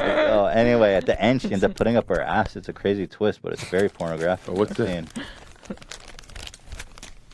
This is so bizarre. It's so weird. I just I've- think that it's really a lot of lonely guys out there. This is akin to like one of those futuristic movies. She just grabbed a bag of baby wipes. She's got whatever fucking nearby, man. This is the idea that she knows this would play well. Yeah. She's a pro. Well, honestly, I just wiped my. I wonder who started it. This one might be too loud. I do have a sensation. Although they say it's supposed to be Really? in your scalp, but I feel it like here. Oh, if I watch a video where like a dude falls, like you ever see the videos where the guy tries to dive off the balcony and misses the pool and lands on his back, my asshole gets tingly, like it goes, whang, and my That's asshole good or like, bad? ow, in Oh, a it's really bad. bad way. Okay, yeah. You know what ASMR videos I like are chiropractors. What? Listening to Like dudes, a role play or actual? just type in ASMR Oh, chiropractor, and you can hear a guy crack a guy's back, and for Oh. some reason it makes me feel like I worked Whoa. out or something. Here, let's watch the ASMR chiropractor. Yeah, just type in ASMR chiropractor. I guarantee you, just all these back crackers, and it's like they mic their chest and then crack the guy's back. But is it real my chiropractor? God. Real, and I could watch. There's a lot on Instagram, but Oh, this lady looks like she's having a baby. Oh, so a lot of them are cute girls in like spandex too. it doesn't hurt. It's like if you're gonna have a But it's cheeseburger, like- let's eat it outside. Look at this fucking guy. Look at this. Oh, do you hear that? This fucking guy. There it goes. Great. You tell me this guy doesn't grab ass a little inappropriately every now and then? Yeah. He doesn't just brush a little too close on that ass? Like that. Oh, it's a little comp. Oh No, this shit's That's fucked. gotta be sound effects. no. Oh, I Edit- guess they could do something. Edit and editing. Great. Cross both arms. Ethan. Oh Look my at that god! shot. Oh my Real big god! hug. Good. Let's hear it.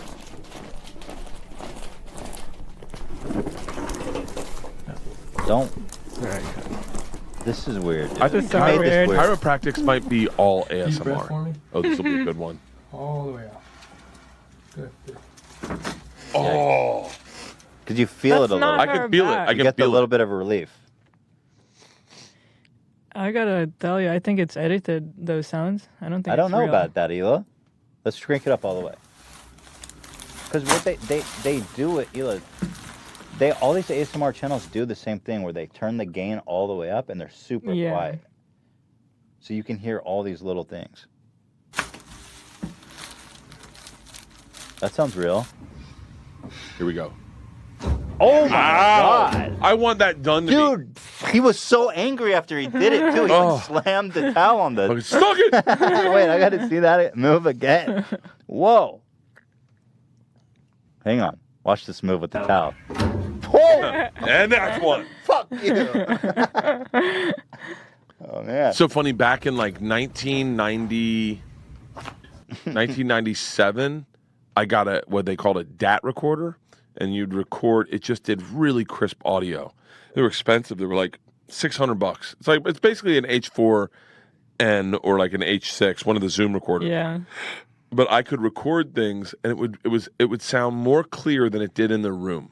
And so me and my friends got high. This is right when I moved to New York. This must have been 1998, 99. Mm-hmm. And I would record us all hanging out without them knowing, and then I'd play it for them, and they'd listen to it, us hanging out 5 minutes ago in their headsets, and they'd be like, this is amazing. But because it was so crisp, it was so clear, you were like, I feel like I'm in the room, so I guess I should have gotten into ASMR back then. Dude, you would have been trailblazer for sure.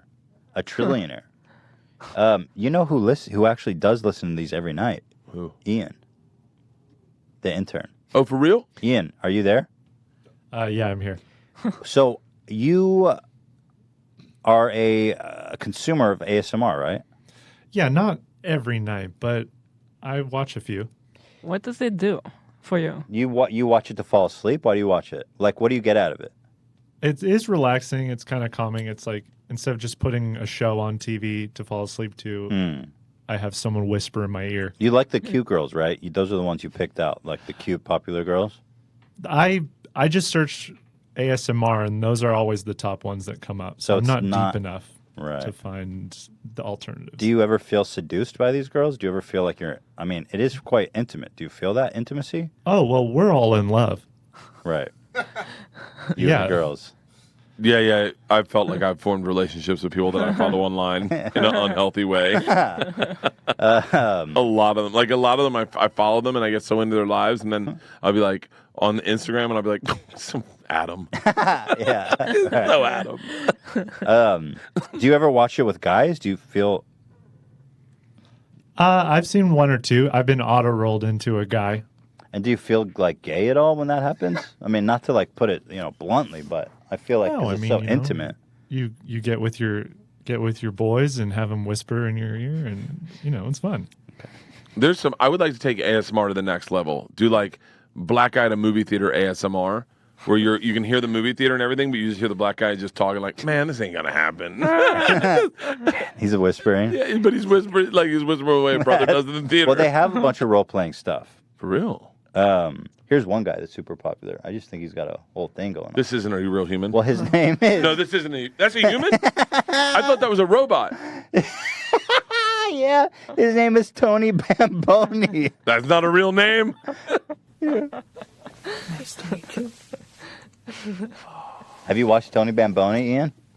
I have not. My name is Tony Bamboni, and I will be doing your makeup today.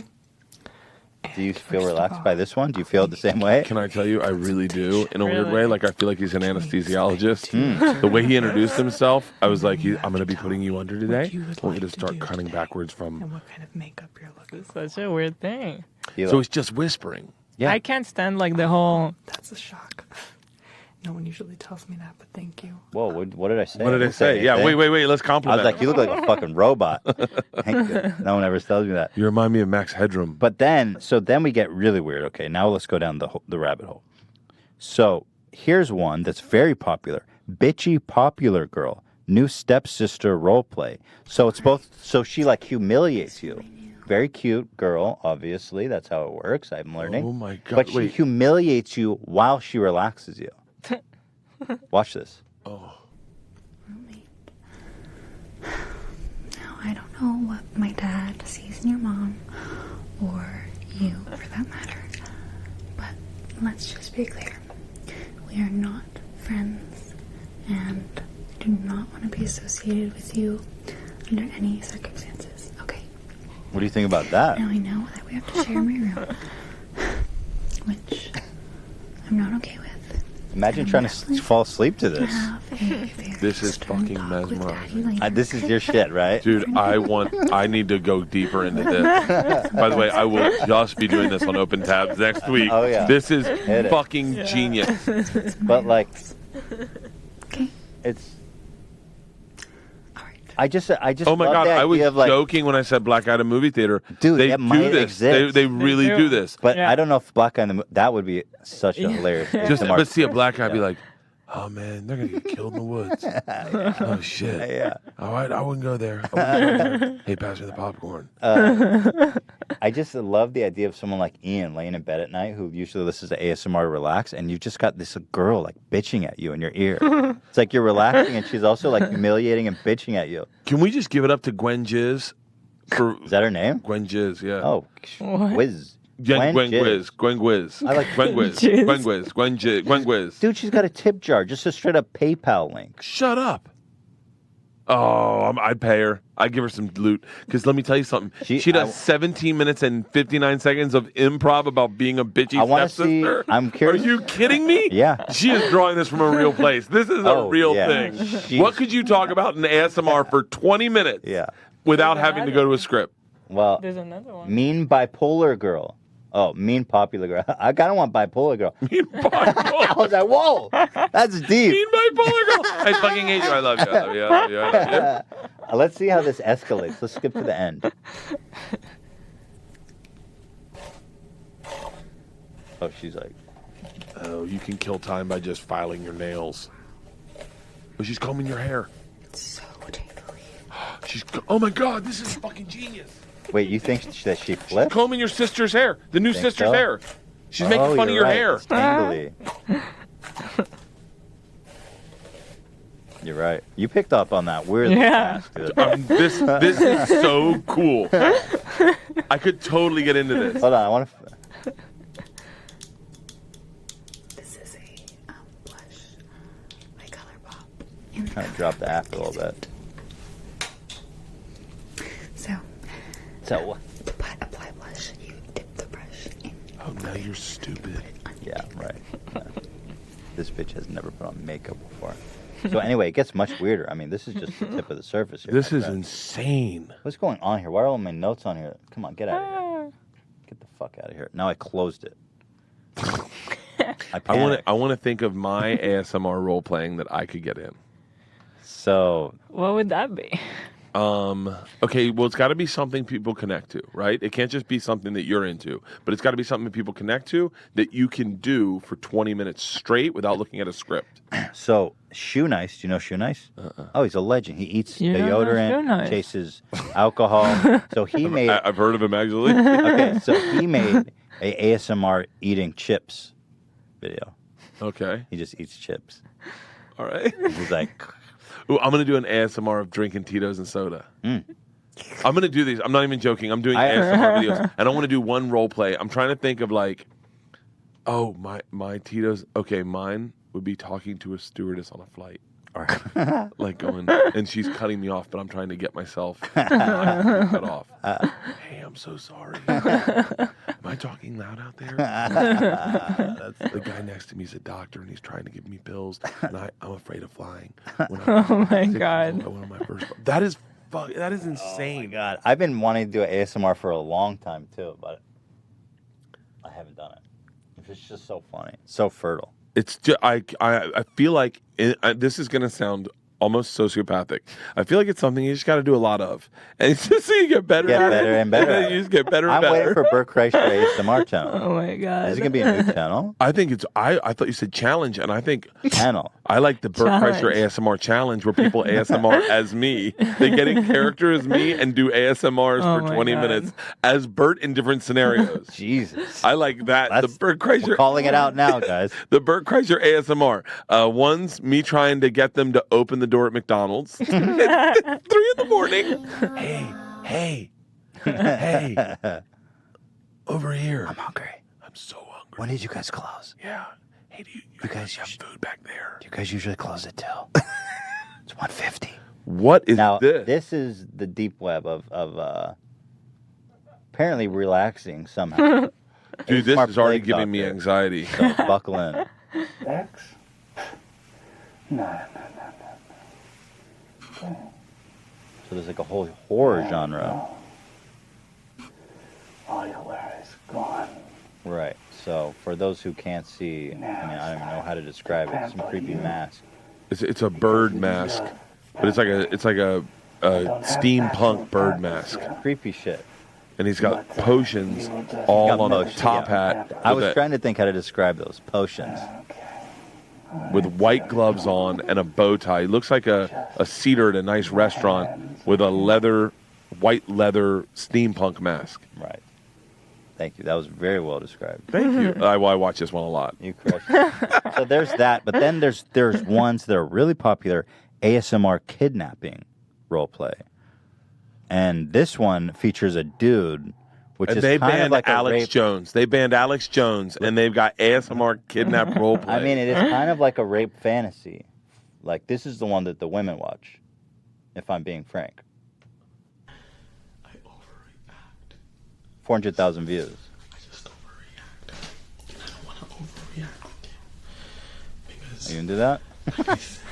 There's a guy in a vest with a beard. He's holding a knife. And he's grabbing the camera like he's caressing your face. Yo, flag his video. This guy needs to be flagged. He got into this way. I can understand mean girl pics on New Sister. I can even understand put on a mask and act like a lunatic. like an idiot.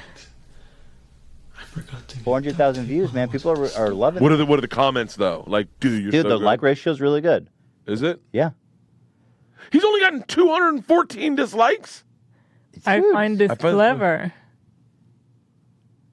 Very good acting. I don't know, Lauren. Drama. I don't know if it's great acting. Funny story.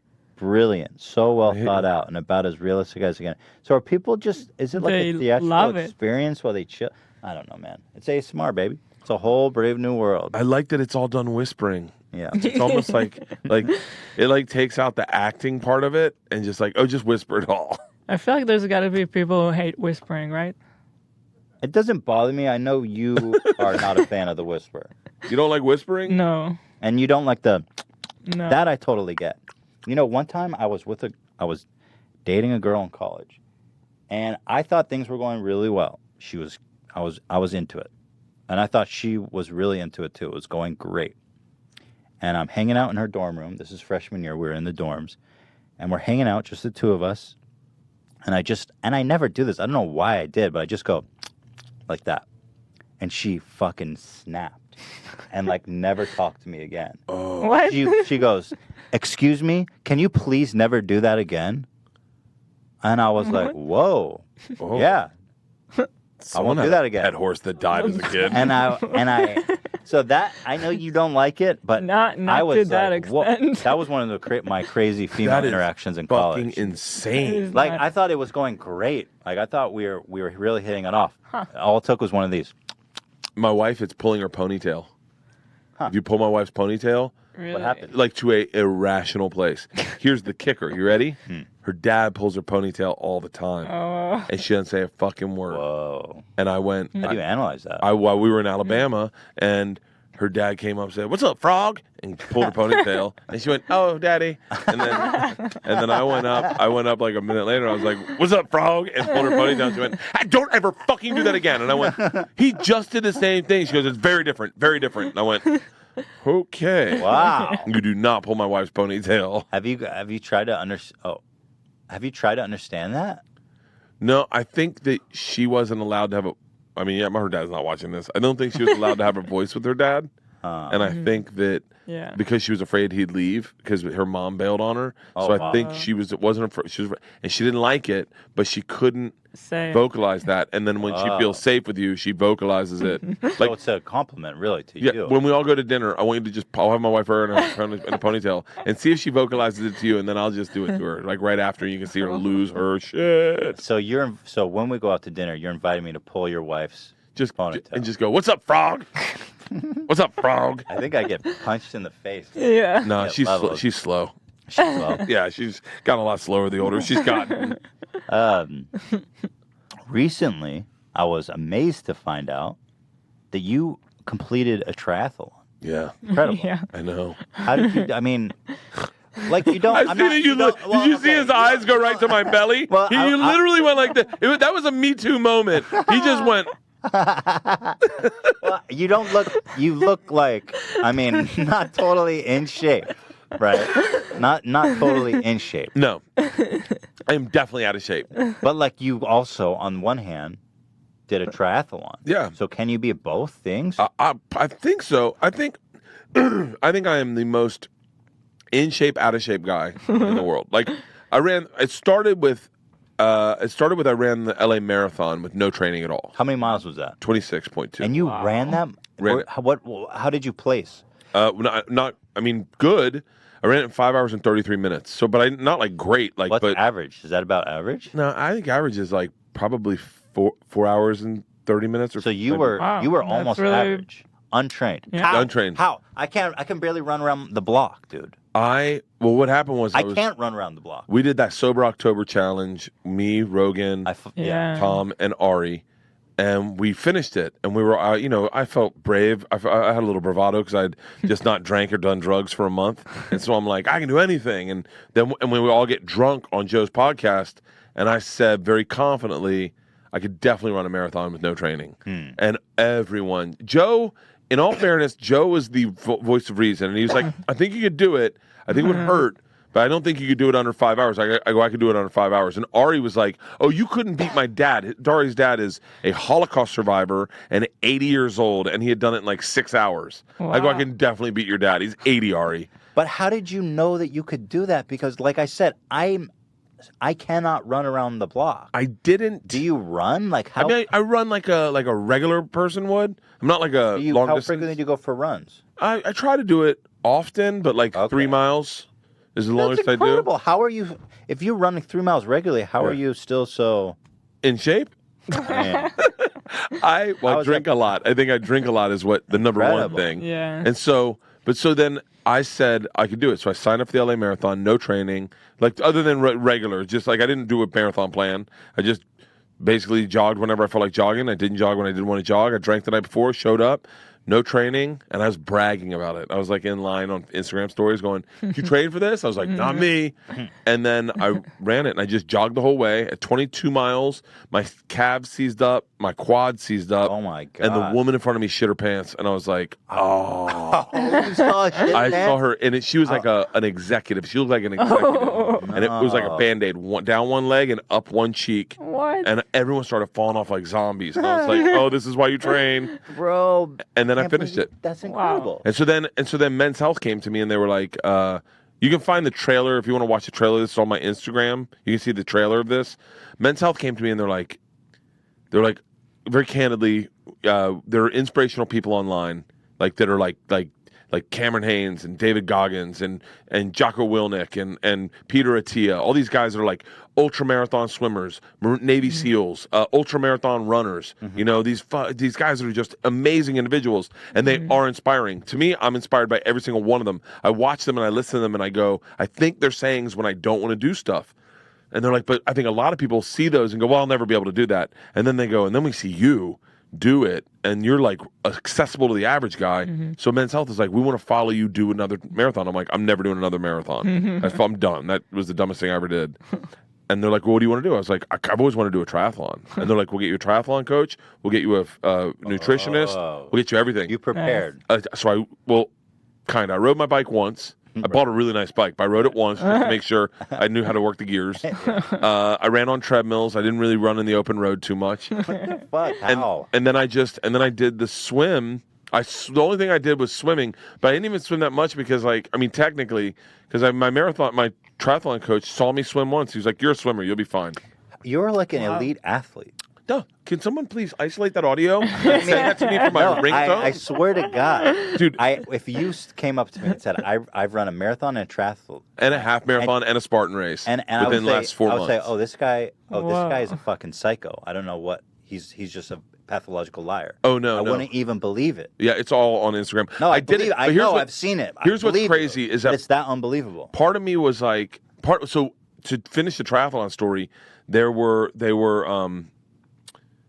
like, my triathlon coach was like, all right, we're ballparking it. Like day of, he's like, if you can do the triathlon in an hour and 45 minutes, he's like, that's what I think your goal should be. Do an hour and 45. But then I got out there and I got competitive, and I almost died. I got into the swim and I was like in 4th place, and I'm like, Seriously? yeah, and I'm like, what are these guys, idiots? and then all of a sudden this Chinese guy jumped on my back and sunk me, and I breathed in water, and then everyone started climbing over top. It was like a fucking mosh pit. You started freaking in out. 100 feet of water, 400 yards from the shore, and I'm just what? fuck this. Oh I ended up on my back going like this for like 200 People don't yards. give a shit. They're just so in the zone. It's a competition. Oh It's a my race. God. Is there something at stake? It was trying to get you out of the way? Yeah. Basically, you're in their way, and they just climb all over you. Is there a prize? No prize. It's no just prize. Competitive. Just competitive. Love for the game. Yeah, and so I got out of the water in like 10 minutes, I think, 8 minutes.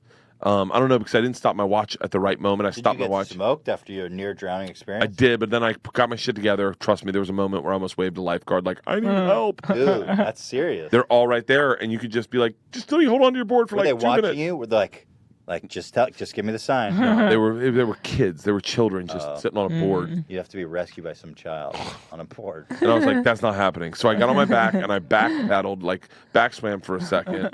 And then I flipped over, finished a swim in like 10 minutes, 8 minutes, 10 minutes.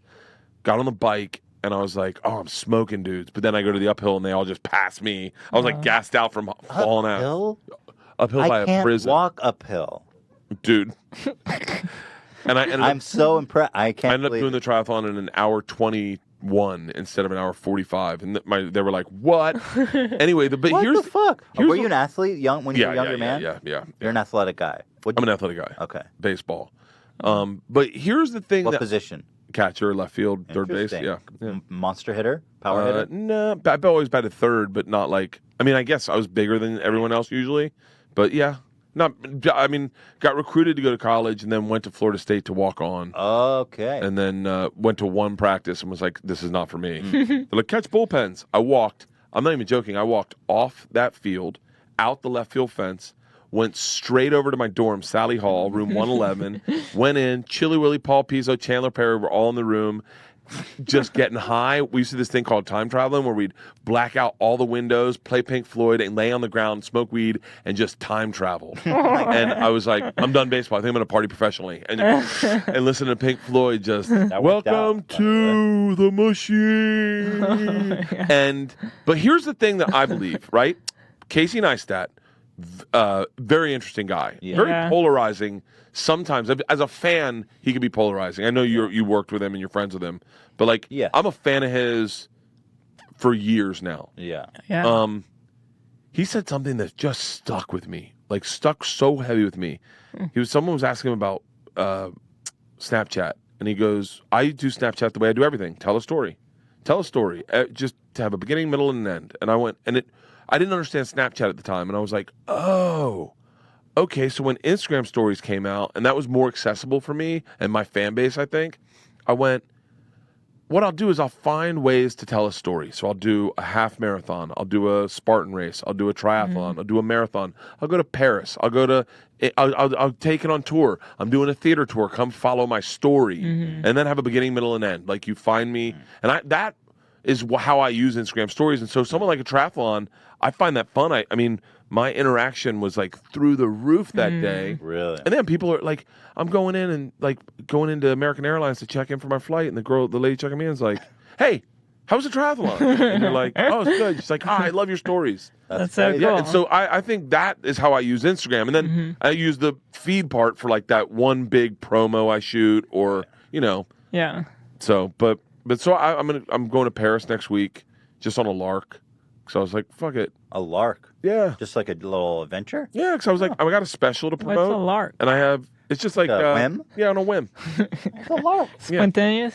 Spontaneous. I had a weekend off, and I was like, I'm gonna probably be doing press, and I was like, in New York, and then part of me is like, you know what? I'll just go to Paris. You're feeling adventurous. Yeah, and I'll put it on my stories, and then people can follow me in Paris and eat my way through Paris and drink my way into the night, and then find out where I stay, and so I was like, fuck it, why not? It's like we're having a lark this weekend. Yeah. Where are you guys going? Santa Cruz. Not as interesting. Ooh, Santa Cruz is It's my favorite place. Yeah, we lived there together for a year. Yeah. For real? So love that place. Now, do you guys turn off your professional life when you go do this something? weekend? Yes. Oh, really? Total disconnect. Last time we were there, we were shooting a vlog, and it's like it's always kind of like you're half busy with that. That's why I stopped doing your it. mind is occupied Yeah. with like, when's that good shot coming? Yeah. You know? That's why and you Casey, gotta get rid of that's what I think about Casey Neistat is like, when he stopped doing his vlog, I was like, thank God, because he seems like he has a really cool life, but I know that he's not getting to taste it. Yeah. Because when he's getting in the helicopter, he's also thinking of his exterior shot, his entry His shot. drone shot Yeah, his is- drone shot. He's got all these shots. 3 angles. It's fucked up. Yeah. I mean, that we've gone through that, and that's why we pretty much stopped making videos on our main channel. And Really? I mean, we haven't posted there in a long time, and we just kind of one day we're like, we cannot sustain this anymore. It's too hard. My daughter, you'll hear my daughter say stuff like, "Everything doesn't need to go on Instagram, Dad," and you're just like, "Yeah, but you." Well, it's about your relationship with it. If it doesn't bother you, if you're excited and it's fun for you, that's wholesome and good. Yeah. But for us, and I'm sure for Casey too, where it's like, it feels bad, and you're aware that it feels bad, and you don't want to be doing it, and you're anxious and you're stressed all the time. That's when it's bad. But if you enjoy it, then God bless. I loved when you guys did that like co-share, or what's it called when you switch swap, or what's it called, flip flop, when you guys both do something for each other's channel. Oh, collab. Collab. That's it. I was like, whoa. We did the ran a train on each other. Yeah. That was fun. But That the was stuff fun. I That was wanted to fun, see was like part of me was like, I wish someone else had a camera. I wanted to see the points that you did. I want to see what you guys didn't show. You know what I mean? Like that's the fascinating part for me. That's what I love about podcasts.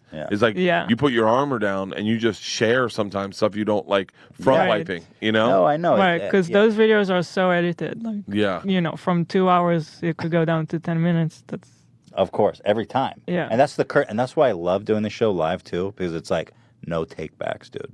Yep. It's all out there. Dude, it holds you accountable. Here's what I also love about a podcast, and I've said this a number of times, is that if you're watching this and listening and you hear something you're offended by, this is an extension of social media. Share what offends you with the person creating it and explain to them why and help change their mind, as opposed to like tattletaling. Like, dude, I've said some fucked up stuff on my podcast, legit, across the board. And my fans will always be like, bro, that was like 1 hour, 33 seconds, 22 minutes. Like, check what you got to really think that it's. I know that everyone's laughing in the room, but it's not funny. And you're like, oh, okay. So I mean, and dude, I was at the beginning of podcasting when you could go out and say shit and ruin friendships. Damn. You didn't even know you were doing it. You were just like what? Like, how would that happen? Me, there's this guy, there's this comedian. I won't say his name because I don't want to like put him on blast, but he kind of like took a story from me. And what does that mean? Like a bit. He was telling a story, and he was when he was telling the story, he was saying that it happened to me. And he was telling it on stage. But he was saying it happened to Bert. It happened to Bert. Like a comedy. And then one day, Tom Segura, we were all three friends. Tom called me up. He's like, "Hey man, just so you know, he's saying it happened to him now." And he never really talked to me about that. And he just started doing it and thinking. And you guys were close friends? We were pretty close. And so that's pretty taboo, right? I mean, that's really taboo. Yeah. And I tried to have a conversation with him, and it was that a bit you wanted to use? Actually, no. That's what's problematic about it. But the problem was, I almost really didn't want the bit out there. Yeah. Because it's a great story, but part of me was like, you know what? The person that's involved in the story, they may not remember that it happened to me. They definitely don't know it didn't happen to you. But then when it comes back to me, he's going to be like, what? And I'm going to look like an asshole. So I'd rather. And if I do decide to tell it, I want to tell it on my timeline. I want to be the one to be able to tell it. I want to meet the guy that it happened with and say again and go, hey man, this story happened. And it's a great story. I won't tell you the story, but I'd like to tell it on stage. I need your blessing. That's how I go about it. But this other guy just started saying it happened to him, and then I went on Joe's podcast and was like, and Joe just asked me about it. And this is probably like 7 years ago, 8 years ago. Whoa. And I just was crazy. like, I just told him. Like the way we're talking right now, I just was like, and dude, I was unaware of how many people were listening. Like, and all of a sudden, and then it started a huge fight between me and the guy, and then the guy just was like, "Fuck you, you're not my friend."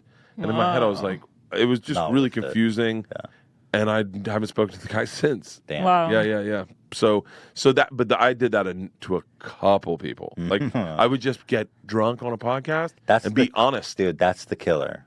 I used to drink, and I pretty much stopped just because it's like when you're live, You want to make sure that you're gotta saying what you mean. Right. Yeah, but I'm drunk so much that I'm pretty. I'm a bad drunk. I flip tables when I'm drunk. I remember. That may have been the last time I drank. For real? No. No, there were a couple. In between. I'm pretty cool being drunk, and still biting my tongue if I know it's gonna hurt somebody. But if it's about me or like my thoughts, I'll just share them. And then if they're messed up, then I'll either defend them or go, yeah, you're right, I'm wrong. I'm totally wrong. I fucked up. Sure. But I drink a lot. What did the guy say? How did he come to terms with having stole your bit? He said the last thing he said to me was, "You are a garbage human being. You're a piece of shit, and you have no friends. And you'll realize in a year that that I was the only friend you ever had, and you have no friends." And he's like, "Lose my number. I don't ever want to speak to you again. You're dead to me." Wow. And I was like, and by the way, it was so confusing at the time because I thought we were okay. Like I thought we were gonna figure this out. Like I thought we could figure all of this out and everyone was gonna be fine. And he just said that. And at that point, it was, by the way, it was Christmas Eve. And I was like, and I went on a hike up to the mountains with my daughters and to the Hollywood sign. And I got up there and I thought, I'm putting so much energy in trying to fix this when the guy doesn't want to fix it. And to be honest with you, I go in clear conscience, I didn't do anything wrong. Sure. And like I was like, I didn't do anything wrong. And I was like, I gotta let this go. This is Christmas Eve. And I let it go that day. And I said, my wife said to me, let it go right now. Don't talk about this for, there used to be, I'll tell you, there's a funny word we used to use about not talking about it. But she's like, let it go now and just let it go. And you can't be friends with him. You never talk to him again. Just he's out of your life. That's what it is. That's what he wants. That's what you want. That's what you need. Then do it. And I just haven't spoken to him in That's good advice. That's wise. It's hard to let go of people who go out of your life. Yeah. Like to break up with a friend and be like, hey man, we're not having fun anymore. And because to a dude, it sounds so weird. I've broken up with dudes before. My buddy Eddie and I have broken up 3 times. That's funny. I've broken up with guys before. Well, there's the one when, I guess I don't know. Was there a big breakup? I don't want you to say it on the air. Did I have a big male breakup that I don't remember? No. My buddy Eddie and I. Now I'm really interested. We've broken up a number of times, and then he's also broken up with my buddy Chris. And so I remember one time going to Atlanta and being like, hey, Chris, we should all hang out. And he's like, oh, Eddie and I are on a break right now. That's a great thing to say about it. I was like, you don't think you guys could just get together for a weekend so we could all hang out? And he's like, I don't know. Yeah. Maybe I'll see if we can get back together. It's so weird. But I am intrigued, and I don't want to bring it up. I'm just only asking because I'm intrigued. But did he ever come to terms with he's like, yes, that was your story, and I stole it. Yes, I think he's definitely come to terms with it. Did he ever apologize? Be like, I shouldn't have done that, but you shouldn't have done that. Was it like that kind of thing? We've never spoken since. We at a time had shared a manager and a friend, and that manager tried to negotiate, almost like a getting back together, but I had said, when that thing went down, I was like, I'm done. I'm done. And then I grew into like a different man than the guy I am today. Yeah. And I don't think I could ever go back to the guy that he knew. Like, so I don't know if that would even work. But I see him on Twitter and Instagram every now and then, and he seems like he's doing. All I'll say is, and I don't know, but it seems like he's doing very well, and he seems like he's very happy.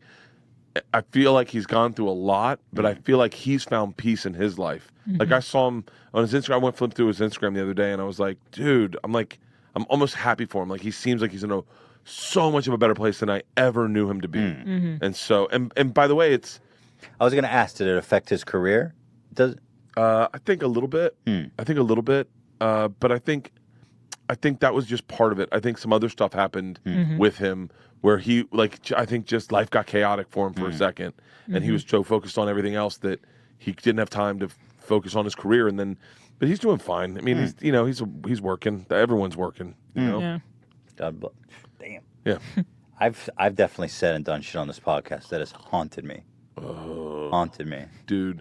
When we did, I mean, this is real. Like, no, I mean, I don't care. I'll tell fucking anyone. The biggest mistake I ever made in my life. Like, and it wasn't a mistake. It wasn't a mistake. It was the right thing to do. But when we did the podcast where me, Ari, and Tom decided to do Sober October, they asked me how much I drank, and I sat there for a second, and I thought, I remember where I was sitting, I remember how I felt, I remember where I looked, because they were sitting in a certain way, and I looked to Tom, who I knew would be the most empathetic, and I thought, if you lie, you're always going to be lying. Just tell the truth. And I told him how many double Tito's and sodas I have in a day.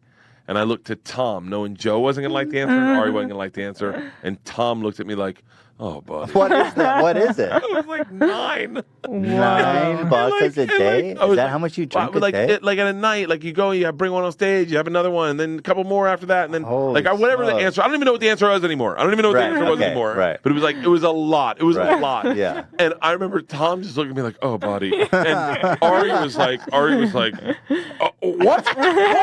Not 9. And Joe's energy changed, and he was like, wait. Hold on.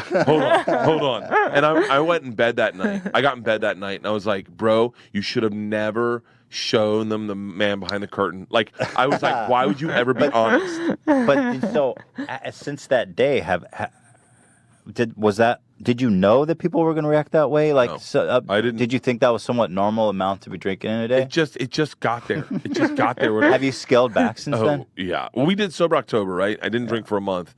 And then I went on a tear in November, obviously. But then what happened is I started getting ready for my special because I shot it in February. And then I was like, this is going to sound so fucking silly. The biggest thing I learned in after Sober October was that I can go to sleep sober. Like, I don't need to, put myself to sleep. I can just go lay in a bed and go, this will happen. Here we go. Here we go. Previously, Here we go. you had this... Every night I had to have a drink. Right. I had to have a drink to go to bed. It was the way I wrapped up my night. All right, guys, let's have dinner. Honey, you want to open a bottle of wine? Sure, a bottle of wine, split a bottle of wine. She'd have a glass, I'd finish the rest, and then I'd make a cocktail, sit down, watch TV, make another cocktail, she'd go to bed, one more cocktail, fuck it, cigar and a one-hitter outside. And it was every night. And do you ever concern that you were growing an addiction?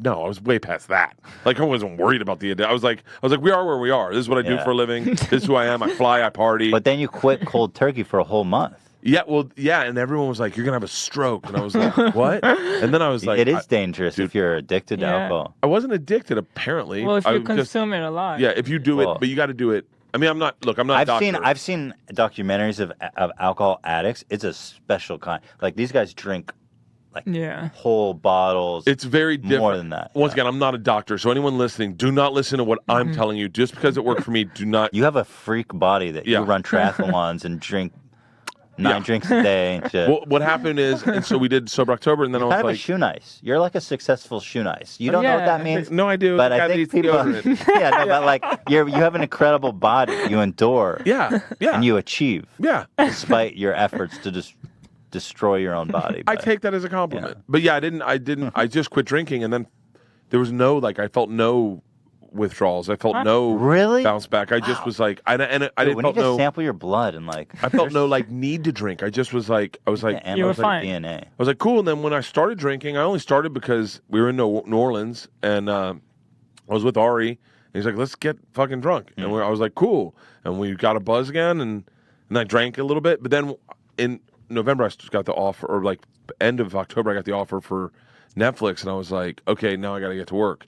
And so I just scaled back my drinking to if I wanted to party, I could party, but I had to focus on the special. Right. Didn't drink leading up to the special, did the special, and then the LA Marathon was around the corner. Didn't drink going into that. Damn. And then like partied, but then was like, oh, triathlon's coming up, not drinking. Like, I'm not drinking right now, but that's what's scary is I don't like want to tell people like I'm not drinking. Like, that's not me. I drink if I want to drink. Like, if I wanted to drink, like tonight I'm taking a car service down to Irvine and taking it back. And in my head, I'm like, all right, should I drink tonight? Because I don't have to drive. I was like, I got 2 shows. I wouldn't mind a cocktail on like a late show when I start the Machine story. And then I was like, maybe I'll text my friend and see if we can go for a bike ride tomorrow. And if we go for a bike ride, I won't drink. But I'm definitely drinking Saturday night because like we're taking a party bus down to Irvine. All our friends are on it, and I'm gonna party on that. I'm going to party back. We're doing a screening of my special at my friend's house. Got a big screening room. I go and party on Sunday. And then I was like, I'm doing Conan Monday, so I won't party. Like, I'll probably scale back early Sunday night, but I get on a red eye to New York. I'm partying Monday night. So basically your whole week is centered around when you drink. Yeah. I just look at when I can drink and I go, all right, we got an opening. Dude, I wish I enjoyed drinking. I really do. I feel like I have nothing to unwind. More. I don't enjoy weed either. Yeah. You see people smoking, and they seem to enjoy it so much. And when I smoke, all that happens to me, they say, they will go, happy, hungry, sleepy. That's all that happens. What happens to me is fucking paranoid, depressed, gluttonous, obsessive, panic attacky. Oh. And it always brings people together too, and then people will be like, "You want?" We're best friends. Smoke? We toke together. And when you say no, it's like such a disappointment. It's like I don't. Yeah, smoke. right. Hey, you want to blaze? Sorry, I don't. Hey, do you want to be my best friend right now? Wouldn't it be great if they had fake weed where you could just hit it, and you didn't get the smoke or anything, but you had that moment of connection, like, good shit, here you go. Right. I like a nice one hitter of stuff that I've greenlit, like where I go to my own dispensary and I go, here's what I'm looking for. I like that, but I only like one hit. And then what I do now, probably more of, is I'll have a drink and then I'll take a one hitter and then I'm good. Like I can really. What's a one? Oh, you mix and mash. No, just one hit of weed. Yeah, that is when I enjoy it the most. When I'm drunk, takes the edge off. You see. Dude, I can't go just weed because I need the beer to take the edge off. I cannot go just weed. That is my hell. What fucking lunatic can just get high and go? That's why I don't get it. I don't get it. And the only reason it's tolerable is because you're so drunk that you can't even understand. Oh yeah. Paranoid. I ate edibles in my man cave one time. There were little goldfish, right? So I'm sitting there, I'm hanging out, I'm drinking, and I was like, "Fuck it, I'm not even that buzzed." And I was like, I got these edibles. You know what? I'm going to watch a cool movie. And I eat the edibles. I'm barely drinking. I'm like, they're going to put me to sleep. And all of a sudden, I feel my butthole meld into the couch. And I'm like, okay, something's going on. Call my sisters. I go, hey, how many of those goldfish should I have had? And they're like, one? And I go, I had a handful. And they're like, oh, buckle up, big boy. You're in for a ride. And That's the worst. I was like, whiskey, you got to beat him to the fight. And I just started murdering whiskey. God. Exactly. Oh, God. I wish I could do that. Oh, not good. Not good.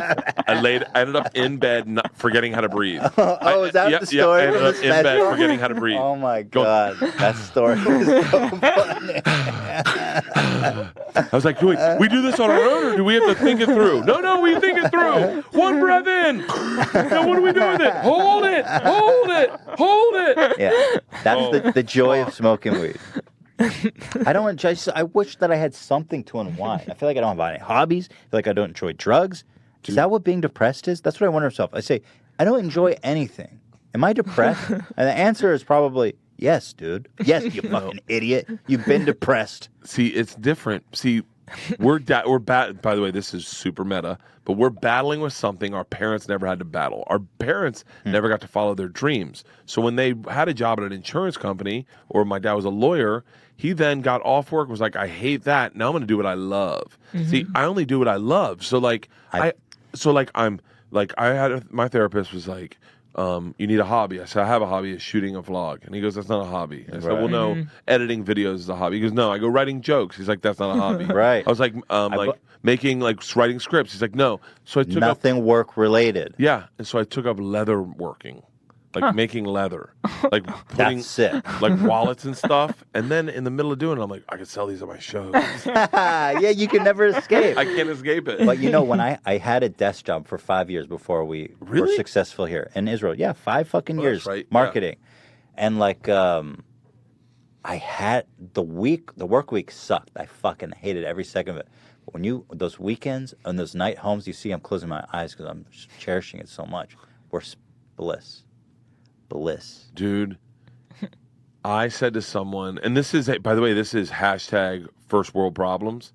I said to someone, I would love to have a job where I built fences, and then I could just leave my work there. And they're like, I bet you would love to build fences. Come home and be like, who wants to go swimming? And everyone's like, Dad's home. And I didn't pull out Instagram and be like, we're getting in the pool. I got 2 shows at Irvine tonight. 30 tickets left at the late show. Like, I would love to do that. But then you go, that guy building fences, He comes home and he's like, dude, I got a podcast. It's a passion project. It's my hobby. And you're like, oh, that's my job. Yeah. It's well, just, the thing is, I remember That's what I true. remember is those great weekends, but what I forget so easily is sitting 8 hours soullessly and feeling the minutes of your life tick away down the drain. Your finite energy, your creative energy, the essence of who you are, going down the drain every fucking minute. That's what I feel like on movie sets. It's awful. It's Really? the worst. Whenever I act, Oh, like 'cause it's a lot of camera, waiting? I just sit there and I go, I am wasting my fucking life. I'm not even good at this. I don't know why I'm here.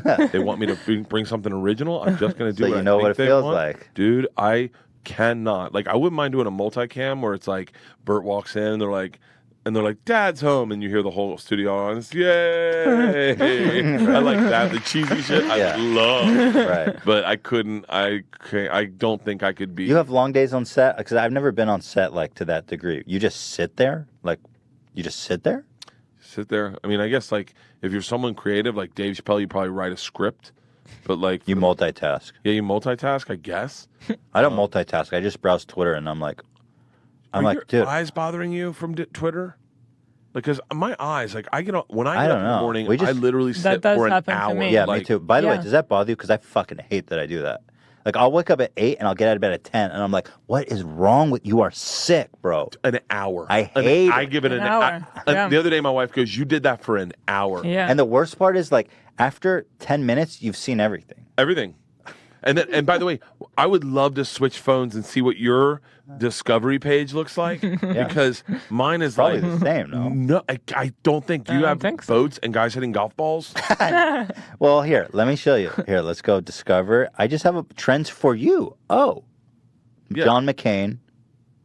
You don't see John McCain? No, I see. 200,000 tweets. I see a woman on a motorcycle on a Damn. bobber. Wait, are you on Instagram or Twitter? On Instagram. What do you? I'm on- yeah. No, Instagram's weird, man. They get weird on this. Definitely based on what I'm you kind of look embarrassed to show you. I didn't want to show Anything with a cop getting. This is a cop getting hit by a car. you. I watch a lot of meat. Like, I'm obsessed with these Turkish chefs.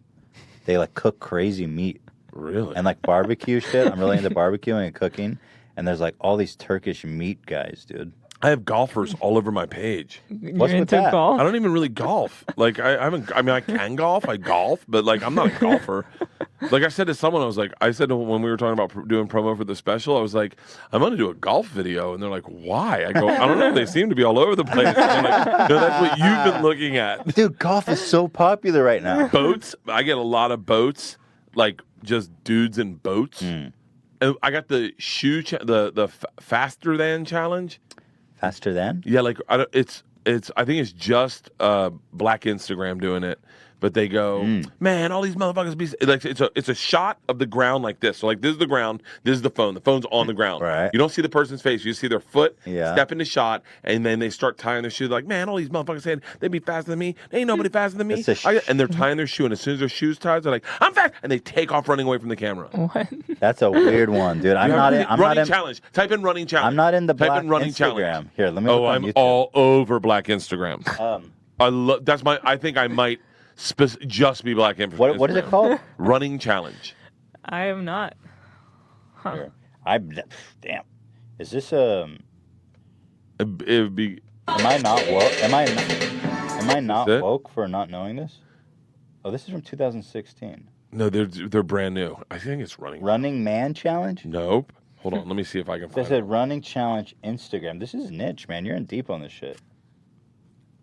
I met Jesus and Miro through Black Twitter.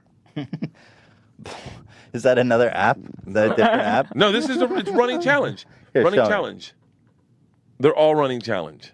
All right. Well, here. Oh, you know what? You know what? Let me go on Instagram itself. Look, Tekashi 6ix9ine did one of them. Hang on. Oh, I think Tekashi 6ix9ine might have started it. Oh fuck. I don't know how to. I don't know how to watch it so everyone can see it. Can you, hey, Ian? God damn it! So Don't make me beg. I'm Googling around.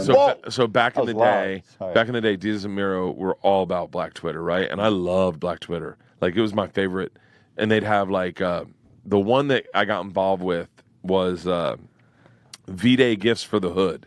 Hashtag V-Day gifts for the hood. Valentine's Day gifts for hood. And it was all I found. I mean, like, I'm not saying I'm progressive. I'm just a regular dude. But like, I found it to be a tad bit like almost a little racist because they were just. It was like the worst things about the hood, and they were saying that's what you should get for your girl for Valentine's Day.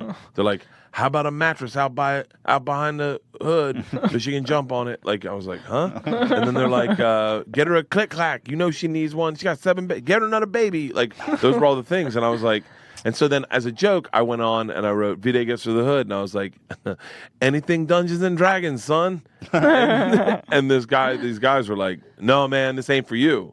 And I was like, what? Wow. And they're like, we don't play Dungeons and Dragons. Like, they thought I was being serious. And I was like, okay. You don't my get guy. it. Yeah. I was like, in the same hashtag, I'm replying to all of them. And I'm like, okay, I'm sorry. I go, how about a classy pen? And they're like, no, bro, we don't fuck with classy pens. And they're like, and that was like, everyone's coming at me. And then I was like, all right, how about a bottle of champagne, but spray it all over like a hoe? And they're like, that's more like it. Like, and we got some running challenge. Yeah, we got it. Here we go. Good and work, you do that under your profile? Yeah. I've been exploring the wireless world of Spring. Come on. And I've learned Spring. This, I got to tell you, Windows has been fucking me for so long with this Internet Explorer shit. Like, nobody wants to use this shit. I have ad block installed. I'm doing a live show for a reason. I don't want pop-ups while I'm doing a live show. I have sponsors, for Christ's sake, that play good money for those sponsorships. And now I've got Curiosity Stream plus Sprint getting free advertisement. I don't think so. So wait, did it just go away? I closed it. Now I got to open it on Chrome on a separate menu. But I feel like I've changed it so many times to preference Chrome instead of Internet Explorer. I was at the airport the day Tekashi 6ix9ine got jumped. Like, he got into a fight he had an album coming out. I hate when people underestimate me. I like how fast you gotta I figure am this for out. one video. It's driving me crazy. Like, that was one video. Like, I'm fast. I'm fast as fuck. Whoa, what's going on? Wait, let me rewind. I don't want to blink. I guess he did this video, and then people are now copying that video so it started as the running from that? challenge. It started as Tekashi 6ix9ine. So he's goofing around. He's a funny guy. He's trolling. That's what he's good I at. hate when people like underestimate me, like how fast I am for one video. Like, that was one video. Like, I'm fast. They're saying he's slow or some shit? I'm fast as fuck.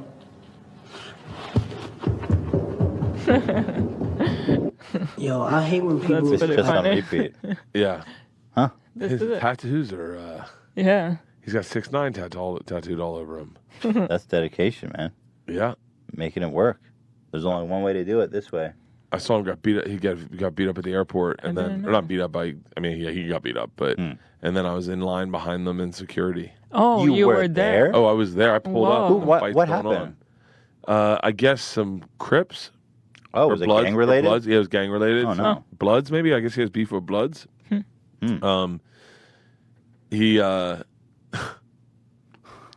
I have a joke inside my head. He should have called himself Sickle Cell. He's got beef with Blood. Oh God, really good, really good. Oh, wait. I wish I had the video of you going. Really good. That was great. He got some beef with Bloods, and so they were at the airport, and they followed him to the airport, I guess. And then they got out and they started talking trash, and then two guys fought his whole posse. And I don't know if he got beat up. I can't remember if he got beat up, but they didn't win. And so it sounds like they were outmatched. Well, his posse had like 6 dudes with them, and the Bloods was 2. And they took them out. Bloods, and they didn't lose. I'll just say that. Right. And so then the cops come, and I'm curb checking a bag, and I'm watching all this, and then and TMZ's there, and I'm like, and TMZ comes back, and I'm like, who is he? And he's like, Tekashi 6ix9ine. So then I go to the clear thing, and I go, hey, who's the rapper? And they're like, Tekashi 6ix9ine. And then one of the girls goes, he's got an album coming out. That's why he's fighting. And I was like, and then I was like, TMZ was there? TMZ was already there. Huh. But TMZ's at the airport. If he was promoting, why would he get his ass kicked by 2 guys? I think it's just. I think he could have twisted that better. Yeah. I don't know. I think it's just. I don't know. Anyway, I like. I had friends go, don't even talk about him. Like, don't even bring his name up because people will kill, the Mexican mafia will kill you. Whoa. So, yeah, and I was like, bro, dude, you included me in this shit now? I'm wrapped up in this whole drama. I was just, when you were like, wow, Bloods follow him to the airport, I was like, tell me how to make that not happen to me. Yeah. Apparently he's just mentioning his name and I'm a Bloods trailing me. There are some black guys dressed in red following me. Sir, they're Skycap. Sorry. But yeah, but then I watched, like, that was the beginning of me finding out who he was, and then he's been, like, everywhere ever since. I've seen him everywhere. He just did a video with Nicki Minaj. Nicki Minaj. I was like, wow. Oh, Nicki Minaj been getting out lately. She did this. She's been she kind of collabs with with a lot of people. Did you hear a diss track about the guys she fucked? So was that what she was saying, that she fucked Drake? Yeah. And all those guys? All of them. And I loved it. Oh, she's saying she did, but I think it's a joke. Like, I tried to fuck 50 for a powerful hour, but all he wanted to do was talk power for hours. Like, it's a diss track of like all the guys that if she did have sex with them, this is how they'd have sex. I love the one she did about Odell Beckham. She was like something about, I wanted to have sex with Odell Beckham, but then I found, what is this? Sorry, I didn't mean to stop you in your tracks. Oh, this is so much better than that. Paul Flart. You know Paul Blart, mall cop? I do. So this guy's an actual mall cop. His name's Paul Flart.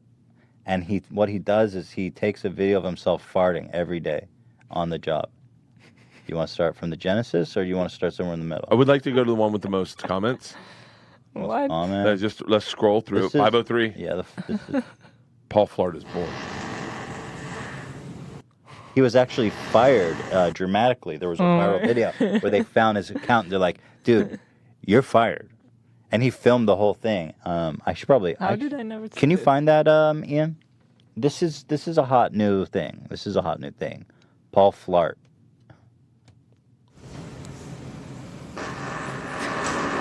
Damn, Paul Flart. And he wrote, "We are off." And we're off. Not and, just... No, I thought it said and. Oh, we're it off. did? Oh, Yeah. sorry. Yeah. So apologies. Oh my god. Does that have 74,000? Whoa. That was only... plays? Why don't they show the view? Because they're all videos. I'm very curious how many people are watching these. 100% real, 100% of the time. Paul Flart. 19,000 views. I like that somehow one of these is somehow more watchable than another one. Yeah. But like this one went viral, but this one didn't get that many. The composition was really... Yeah. The guy I like, tell me, do you know Bob Menery? Uh-uh. Oh, wait.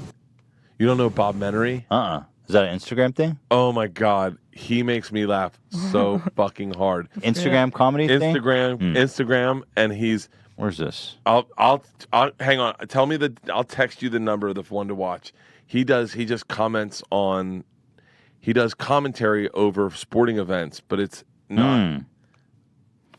Dan, I opened Discord. I clicked Discord, it doesn't open. I want to show you guys this video of him getting fired. I do want to watch that. Paul, yeah, find me that one. Loses his job. So we're going live. About to get fired from my job, probably. Let's find Oh out. my God, hold on. This isn't a costume.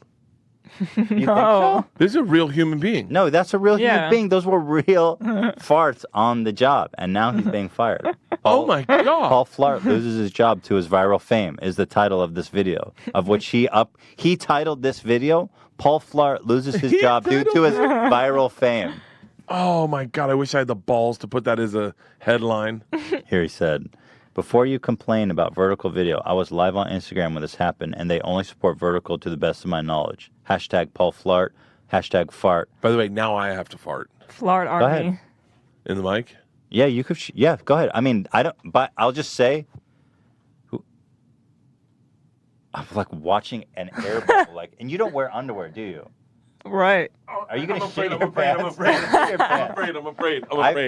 Just remember, whoever. I can feel it. I think the angle of my body has started building. I saw like air bubbles. I was like, first gonna shit his pants right now. Oh. Do you need to use the bathroom? Nope. Okay, not anymore. Not anymore. So this is Paul Flart losing his job. What's going on? Nothing much. Listen, we need to talk, man. Yeah. Hold on. There's a bunch of pissed off people here. Okay. Okay. What are you doing with your phone? I'm recording, sir. Why are you recording? Because Take it off. No, sir. Flart. Yes, sir. No, sir. You're not going to record me wearing that uniform. I'm not recording you, sir. I'm recording me, sir. Okay, you can turn it off. Okay. Well, so you're firing me anyway, right? Yes, I am. Yeah. So I'm gonna But keep. you need to turn it off. I don't, if you're gonna fire me, I'm done. Okay. So I can just Well, walk out of here right now, and then if that's it. Okay. I mean, if you guys are gonna fire me, like, what's? Well, you do realize that you're on a client's property. Yeah. Wearing Yada yada yada. You get the idea. No, He's a no, legend. the inaneness of him getting fired and the guy telling him to turn his camera off. He's like, no, if you're firing me, I'm not turning my camera Yeah, off. you're Out of fired. your fucking mind? But Wait, I'm fired, right? All right, I just tweeted the one video from Bob Menery on my Twitter page. So if you go to Twitter Okay. and pull it up, Wow, this is a really This interesting way of giving me the ability to open a video. I'm tweeting I just what I tweeted. want. So here, let me go to your Twitter. Okay. Look at you. Okay, go down. And it's that right there. That's the That's Instagram so link. funny. I love that. Okay, you this got is how we share. This is the way he comments. So imagine if this was the sports commentator for this, okay? And this is not politically incorrect. So if you get triggered, just hang up. It's Bob's fault. Well, Peter, let's call a spade a spade. These guys hate each other. Garcia in the black, Sosa in the blue, exchanging punches early. And oh my goodness, he rips his fucking jaw right off. Sosa is no longer Sosa. His name's Gilbert Grape because he's retarded right now. Referee says, come here, son. What's my name? Sosa says, your name, referee. My name, Jeff. Ref says, fight on. Oh my God. He gets ripped to the ground with a smash to the fucking temple. And that is going to be the end of the fight as Garcia is the victor. That seems fun. I like this guy's job. Yeah. Holy shit. He's really good at it, like the whole. As Garcia is celebrating, we see Sosa in the fetal position right now. Once It's again saying, so close "My to name, sounding Jeff. real. Yeah. My name, Jeff," So and he good. is My licking name's the Jeff. ring. We will follow up soon. Well, Peter, That's let's call a wonderful. spade a He does. He's someone you can scroll through his Instagram, and they're not all the Bob. What is it, Bob? Bob Menery. Menery. And they're just funny. Like it makes me giggle. Just those little ones. I love it. I love these guys just out there making comedy. Yeah, and so it's like it's hit or miss. He's got a ton of followers, Right. And normally everything he puts out just makes me giggle. But the best is I'll be flipping through them, and I'll be laying in bed listening to him, and all of a sudden my wife will come in and be like, "Yo, Georgia had an overnight, and he's fucking yelling at the top of his lungs. Put your fucking phone down." He's fucking.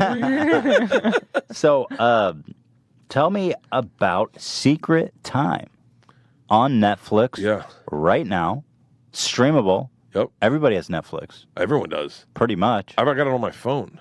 Yeah. That's the bizarrest thing in the world is that I said to my daughters, don't watch Netflix. She goes, Dad, people watch Netflix on the ride to school on the bus. I know. And I'm like, oh my God, someone's going to see me on the front page and be like, hey, is this your dad? Click.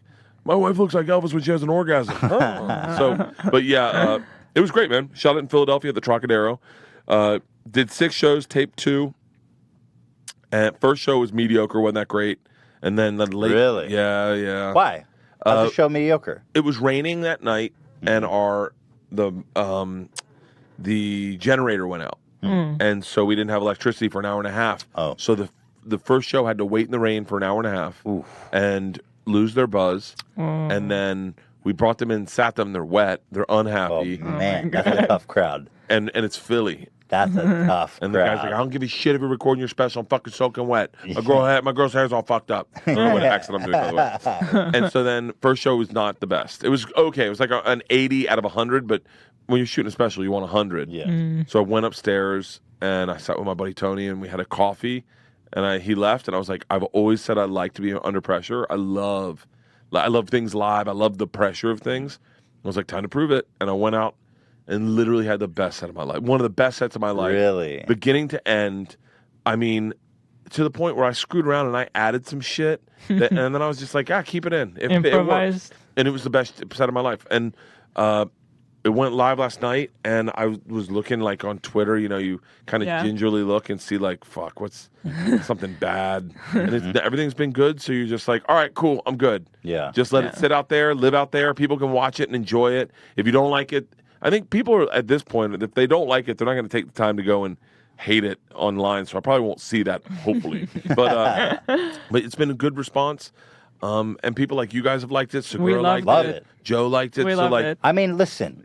We were like dying.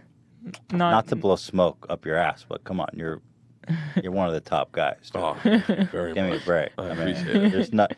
There's nobody that's going to turn that on and be like, this guy's fucking sucks. Like, you're at the top. You're top class, dude. You're killing it. It's been.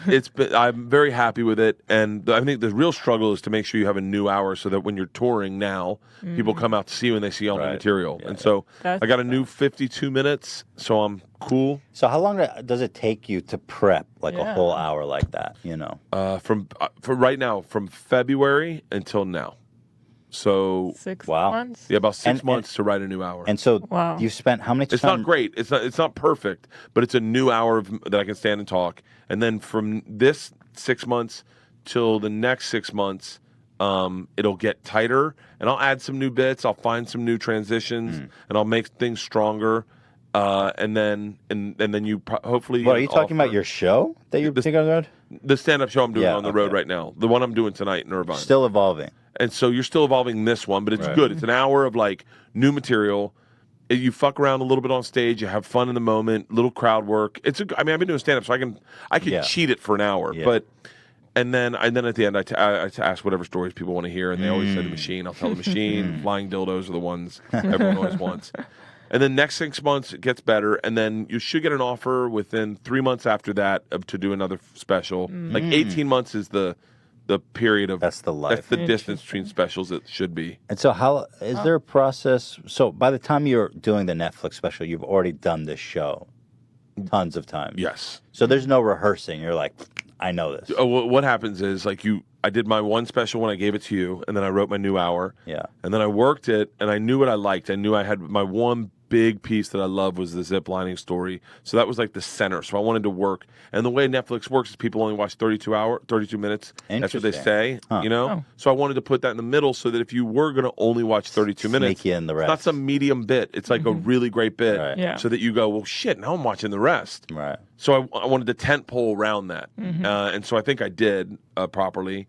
But what happened is by the time I got the offer in like end of October, middle of October, maybe when I got the offer, I then said, it's fucking on. Like I was like, I'm taping it in February, the end of February in Philly. I did 150 shows with that hour specifically. Whoa. Like just, you'd go out on Tuesday, do 2 shows Tuesday, 2 shows Wednesday in different cities, then go a weekend, 2 shows Thursday, 2 shows Friday, 2 shows Saturday. Right. And I did that because you want to take that hour and you want to make it tight. You record it, you watch it, and you find out where the loose parts are, where you can just see lazy writing, and you find a joke there. So you've taped it and watched it back, like watching like a baseball replay or some shit. Yeah, what it is like, so you look at the whole hour, and then you go, okay, this bit's working, this bit's working, this bit's working. What's not working? Then you find the one that's not working, and you really focus on that, punch it up, make sure it's got an ending, a middle, a beginning, like make sure that it's rich. And then... How do you still know what's working after you watch yourself and you've done it so many times? Like, do you still know what's funny? You know what I mean? Yeah, I think so. Because sometimes when we have to edit our own videos, we'll watch it so many times that we just feel like we don't even know anymore. I think the difference is he's got an audience. You're like, Right. oh shit. But it's like the small things. Maybe. So like there's really small things that will sell a bit, and you don't know why it worked, and so you have to go back and watch the tape and go, oh, like I did something different in that I've ever done, and then you go, okay, that's now. Then you're like, all right, that's in the bit. Does it ever happen where you get laughter, but you're like, that's not funny? Yep. That's an interesting thing, right? Just keep it in. Yeah, fuck it, they like it. There's a joke I have that it's not in this. It's not in any special. The joke is it's a throwaway joke that it's kind of cheap a little bit, a little hacky, but I thought it was a fun joke. I almost put it in the special, and the joke was, you know what I think is really racist? They don't make black baby powder, like they just make white stuff. Like they should make and then I say to a white guy like, you don't even get it. Like when you get a rash, and this is the line coming up, I'll go like this when the line that doesn't make sense, it gets a laugh. I go, you get a rash and you put it on and it just blends in. But when he gets a rash and I point to a black guy, I go, he's got to ghost ride the whip. It makes no fucking sense, but it just is a silly line. And people, I had a friend who's like, no one should laugh at that. It's not right. And I go, I don't know, but it gets a giggle. And they're like, and I love lines like that where the wording doesn't even make sense and people are like, it just sounds funny. Yeah, so that's funny. Like I had another joke about black dicks in the same joke. I was like, you'd think black is a slimming color. But the white one should look big, like a lighthouse in a fog or a flashlight in a haunted house. And then I go, what are you kids doing in here? And everyone's like, no, that's not how a flashlight in a haunted house works. What are you kids doing in here? And I was like, oh, I must have been thinking of Scooby-Doo. I'm like, what are you kids doing in here? But I can just, if it works, it works. Like, you can't explain, you can't try to define what makes people laugh. You just go, it works. The life cycle is you work it into this, you really refine it, like in the most fine way possible, technical way possible, and you just hope that Netflix is like, all right, we want it now, or do you kind of know that they're going to buy it at the end of the life cycle? No, I think there's two ways to go about it. One, the situation I was in is I had the hour. I told my agents I got the hour. I'm ready to do it. I've recorded it. I paid for a company to come in and record it for me professionally, but not professionally. Yeah, like on the Canon 7X G 7 whatever 7Ds. Like they shot it, looked pretty. I had it, and I said I got it to show to them, and then they were like, no, we're good. We'll take it. We don't need to see it sight unseen to buy it. We trust that you can deliver. And so then. But I'd already had a place. I'd already booked the truck to do shows. I knew I was going to shoot my special there. But then I get the offer from Netflix, and then you go, okay, now I can pay for it. The other way, and this is the more interesting way, and I won't say anyone's name only because I don't know if it's not looked down upon at all. A lot of guys do it where they pay for it out of pocket. They pay for their special out of pocket. They shoot it, and then they sell it to Netflix and make tons of money. Really? So like I'll say a name of someone who's like the perfect example. Joe Coy went to Netflix and they were like, I don't know if they were like didn't give him the number he liked or whatever. And Joe Coy's got money. He does really always done well. He's got a restaurant in Vegas. Joe Coy's like, don't worry, I got it. Shot his own special in like a fucking stadium, I think. It's like in a huge theater. Then edits it, gives it to Netflix, and goes, what do you think? And they're like, oh, we want it. And he was like, I'll tell you the price now. And so then Joe Coy sells it for like a ton of money. Wow. But I was it's different because some people do that on a lower scale. But some people like Joe who've got the money, they make it legit a deliverable, like where Netflix wants it. I was lucky enough that Netflix wanted to do mine out of their own pocket, and so that's how I got mine. Right. But even still, you're on the list of like all the big comics they have coming out. Yeah. How important are you going to be on that list? You got to hope that they watch it and they like it. Right. And is this your first special that was on Netflix? Yeah, that's good. Special. And then they liked it so much they bought my earlier special. The machine. The machine. They're like, it was on Showtime. They're like, we want to buy that, and I owned it. Oh. And they're like, you want to buy that for me? We'll put that on too. Congrats. So this will air for like 3 months, and then that will air for like, and then they'll be on for like 4 years, I think. So the machine is on Netflix right now? It should be on. It'll be on after this airs for a little bit. Oh, okay. They want this to, kind of, I guess, establish a fan base, and then when they put the other one on. Do you benefit when people watch it, or is it just straight licensing deal? Oh, straight. They own it. I don't think I own it. I think he benefits just from the... I just benefit from the they exposure. know... The rating, like, if they see that it does really well. Yeah. I think I get the right. They own it for like maybe 4. I don't know by the way, I don't know the answer to this. So, but I think I own it for like 4 years, and then at the end of 4 years, they can either give me like a real small. It's a benefit to have it on Netflix as opposed to have it in your pocket. Yeah, yeah. Like I think Tom's first special ran out in 4 years, and I'm sure they were like, you can have it back. And Tom was like, or you can just keep it on Netflix. And they're like, okay, we'll keep it on Netflix. Like, all right, cool. Yeah, we're good. Yeah. But then, some guys like Bill Burr are like, no, I'll take my library back and I'll own everything. Yeah. And then when he dies, everyone's like, wait, how do we get that Bill Burr thing? Yeah. But yeah, so. A little life insurance policy. I guess. Jesus. So much money. Oh, I believe that. Yeah. Bill Burr. But where would he have made his fortune? Just from selling stand-up? Oh, dude. He's got really cool. He sells huge. So he's playing in New York at like one of the huge venues. He plays like stadium. He has one of the coolest stories. He went into Boston, and they were like, "Hey, we want to book you at the Wilbur." And he's like, "Great." Wilbur sits 1,200 people, and they're like, "Great." And he's like, "Cool. You want to do? We'll put a show on sale, and we'll see if we can add a show." And he's like, "All right." So then they put the show on sale, and it sells out in like 5 minutes. Wow. And they're like, "Okay, do you want to add a show?" And he was like, "Yeah." And they're like, "That sold out so quickly. Maybe do you want to add a Sunday show as well?" And he's like, "Yeah." So they put this. They hold the Sunday show. They put second show on sale on Saturday. That sells out in 5 minutes. They put the show on Sunday, sells out. Add another show, sells out. He sold out 19 shows in a row. What? He was there for like 2 weeks in Boston. Every Monday, Tuesday, Wednesday, Thursday, Friday, Saturday, Sunday. And he was at home. He's like staying at his parents' house. And just, dude, and that is money. Oh, yeah. That is like buy your house in cash money. Like that is. Oh, yeah. Good for him. He's amazing. Yeah. I love. You got to get Bill on your podcast. That'd be We're amazing. fans. Let me organize that. We're Let me make that huge happen. fans. Let me make that happen. We listen to his podcast like Oh, Well, that's not a question. That's not a question. I'm making that happen. That's not a That'd be question. amazing. Yeah. Bill's one of my best friends. I love him. Amazing. And Bill right now is like the conversation we had outside. Bill wants to have that conversation with you. I'm there. He wants to pick your brain. He's like, because I guess I won't. I don't know how much I want to say on the air about what we were talking about. Yeah. But when I listen to his show, now nobody knows anything what we're talking about. I'm like not even doing the show anymore. I know. Part of me is like, are we still recording? Is this for our private collection? Yeah. But like when I on a podcast, they go, "Do you release this?" I go, "No, it's just for my interest. It's my SMR." But when I listen to his show, I'm very keen on everything he does in that realm. Dude, I listen. We have very some closely. feedback. He's everyone's like, "What the fuck are they talking about?" Bro, everyone gets different compliments, different, right? Like so Segura's compliment he always gets, like Segura's not approachable. Like no one says hi to him. Really? Because he looks like a surly bear.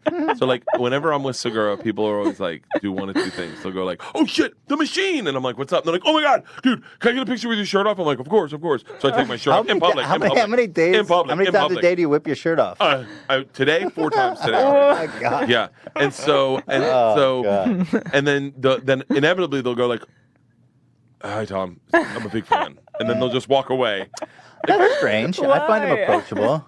Dude, we were eating lunch one time. We're sitting at a table eating lunch, and this guy's right next to us. And all of a sudden, he goes, "Holy shit!" He's like, "Bert, oh my god, the machine! I can't believe like." And he's like, "You're eating lunch with Tom Segura? Like, oh my god, I'm like a fan of both of you guys." I go, "Oh, thanks so much." And Tom goes, "Hey man, we're trying to eat lunch," and I'm like, "Tom, I'm Tom." And Tom's like, "What, man?" He's like, "Just fucking guys driving. Come on." He loves you. He's like, "Do you want to eat lunch or do you want to sit and talk to this guy all day?" And I'm like, "Oh." I love that. So Bill gets, this is what Bill gets, right? So I get like, "Dude, take your shirt off. I want to get a shot." Yeah. People look at Segura and they're like, legit, one fan said to him I'm not even joking, on Instagram said, "Hey, Tom, I saw you in the airport and I nodded and I apologize. I didn't want to get in your space, but I am a big fan." And Tom's like, "Thank you." By the way, he's a nice guy. Like you see him and you say hi, he'll be like, "Oh, hey." Like he's not a dick, though he can be. But Bill gets guys who literally walk up, like hands folded, like they're meeting, and they're like, "Sir, you're the greatest thinker of our generation. I mean, the way your mind works." And then they'll literally look at you like, "I have no idea who you are. I apologize, but you are the greatest thinker you ever." And then Bill's like, "Thank you. Thank you. I appreciate it. Thank you very much. Very kind. Very kind." Yeah. Wow. Respect. Yeah. Like Godfather respect. Dude, his brain works like. Well, that's when I listen to his podcast. It's like he's doing material, but he's just talking about his day. And I'm just like, how the fuck is this so funny? Dude is just talking about his day, and he's like doing a plan. Like I'm like, did he write this? His but Conans are epic. His latest Conan was amazing. Yeah. His latest Conan. We just watched the latest one. I haven't seen it. It was great. So funny. Someone wrote back. No, I got Bill. I was harassing him, and we got him to use Instagram, right? So he starts using Instagram. By the way, it's like your dad using Instagram. He's like, "This is the sandwich I'm having for lunch." Right. And so, but on Instagram, he was like, "Great Conan tonight. I wore this shirt. and now it's in the rotation. We got a lucky shirt. And I was like, okay, if Bill Burr thinks he's got a lucky shirt, that must be a murderous Conan. It was. It really was. No, it was great. Dying. I mean, it's on YouTube, the clip, if you don't watch the whole damn thing. Oh, yeah, I'm gonna watch it tonight. When I go down to the... What time is it? I'm fine. It's... What time is it? We've done a long one. Yeah, we're done. Really? How long?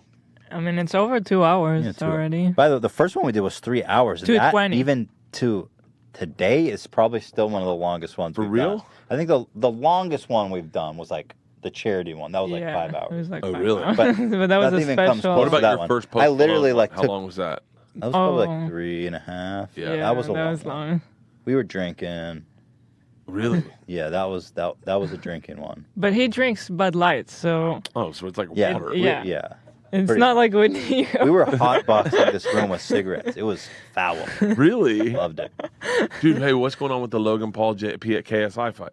I'm know. intrigued, man. I'm fascinated. I can't wait to watch it. When is it? I don't You know. guys Saturday saw me? night. Oh, it's this Saturday night? Saturday night, yeah. Are you going to pay-per-view it? No, I'm working. I'm just... I'm working, and it's Ellis Mania. You're going to have to skip. It's this Sunday? You have to cancel your show. Yeah, guys, I'm so sorry. I know none of you guys know who this is, Logan Paul, but or KSI. I thought his name was PSI. I was like, pounds per square inch. Wow. Yeah, that is kind of a cool boxing name. What are you?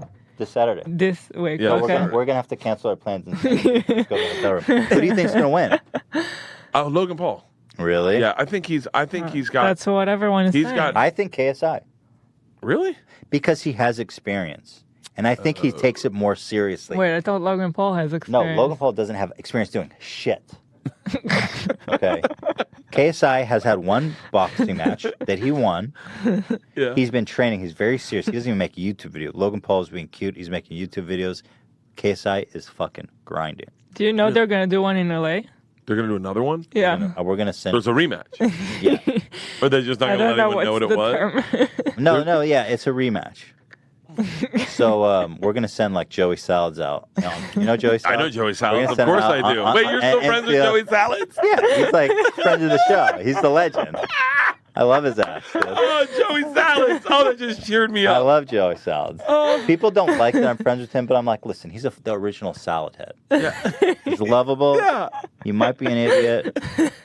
He might have put his dick in a hot dog bun. Oh, fuck. But he's a legend. Oh, that's so great. I think. Well, Logan Paul is bigger and heavier. Apparently, I mean that counts for a lot. A lot. Yeah. But ultimately, I'm pretty sure it's going to be boring and go the whole distance and be, determined by judgment. It'll be boring because they're not fighters. What are they? No, they're going to go in and do the stuff that like they learn, like jab, jab, jab, jab, punch, jab, jab. If they went in like one of those, like we used to do ox brawl in college, where it was just frat boys with no training, just going in with gloves, and they were just throwing haymakers, just, and then they'd all be gassed out after 45 seconds. Like, I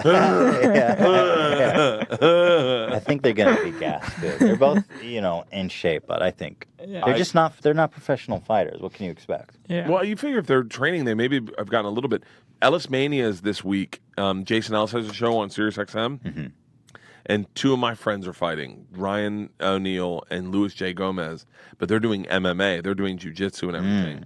And so that's the one that I'm really interested in because Luis J. Gomez, like, they're both comedians, but he like left the comedy and was like, oh, I'm gonna fucking kill him, and Ryan O'Neal's like, hey, it's gonna be fun, right? We're gonna have a good time. Where did the fight come from? From a rivalry or what is it? I think Ari Shaffir is friends with both of them, and I think he started it. He's like, oh, he'd knock you out, Lewis. Oh, wow. And then Lewis is Puerto Rican, and he's like, I don't fuck. His nickname's the Puerto Rican rattlesnake. He's like, and that's this week too? That's this week too. Whoa. It's a big week. Tension sizzling over this week. I know. Tell me about it. I can't wait. I can't wait. The best thing about Netflix is I don't care. Like if my special aired on Saturday, I'd be like, fuck, I'm losing all these viewers. They're never going to see it again. But on Netflix, they're like, dude, go watch all this shit. And then Sunday at 2 o'clock in the afternoon when you're hungover, make yourself a mimosa and watch my special. It's the best thing about Netflix. There's Netflix in Israel now. Really? Yeah. We waited so long in Israel. Yeah. The minute we left, Netflix in Israel. Dude, I watched this guy on Netflix. I don't know his name. He's Korean. He's got white hair, right? And he doesn't speak English, but he does stand up. And I watched like 15 minutes of his special just mouthed open like, huh? And I'm like, I want more of that. I want straight up Palestinian comics like doing horrible racist Jewish jokes. Like, I would watch the hell out of that. And then the Jewish people doing but it's like in their own, and Netflix to air all of it. I want Somali pirates who do stand up who are like, hey, how weird is it boarding a cruise ship, huh? I don't know what accent I just did. Guys, God, Shredder's so fucking cute. Look at this. I was about to say something, but I got stopped dead in my tracks. Pause in. Yeah. So cute. And his eyes are about to close. He can jump too. Yeah, he's quick. He's nimble. So we gotta plan dinner with me, you, Tom, and Push, and my wife. Love it. We got to get Bill Burr on here. Yeah, love it. If it makes Bill more comfortable, we can do two, me and Bill.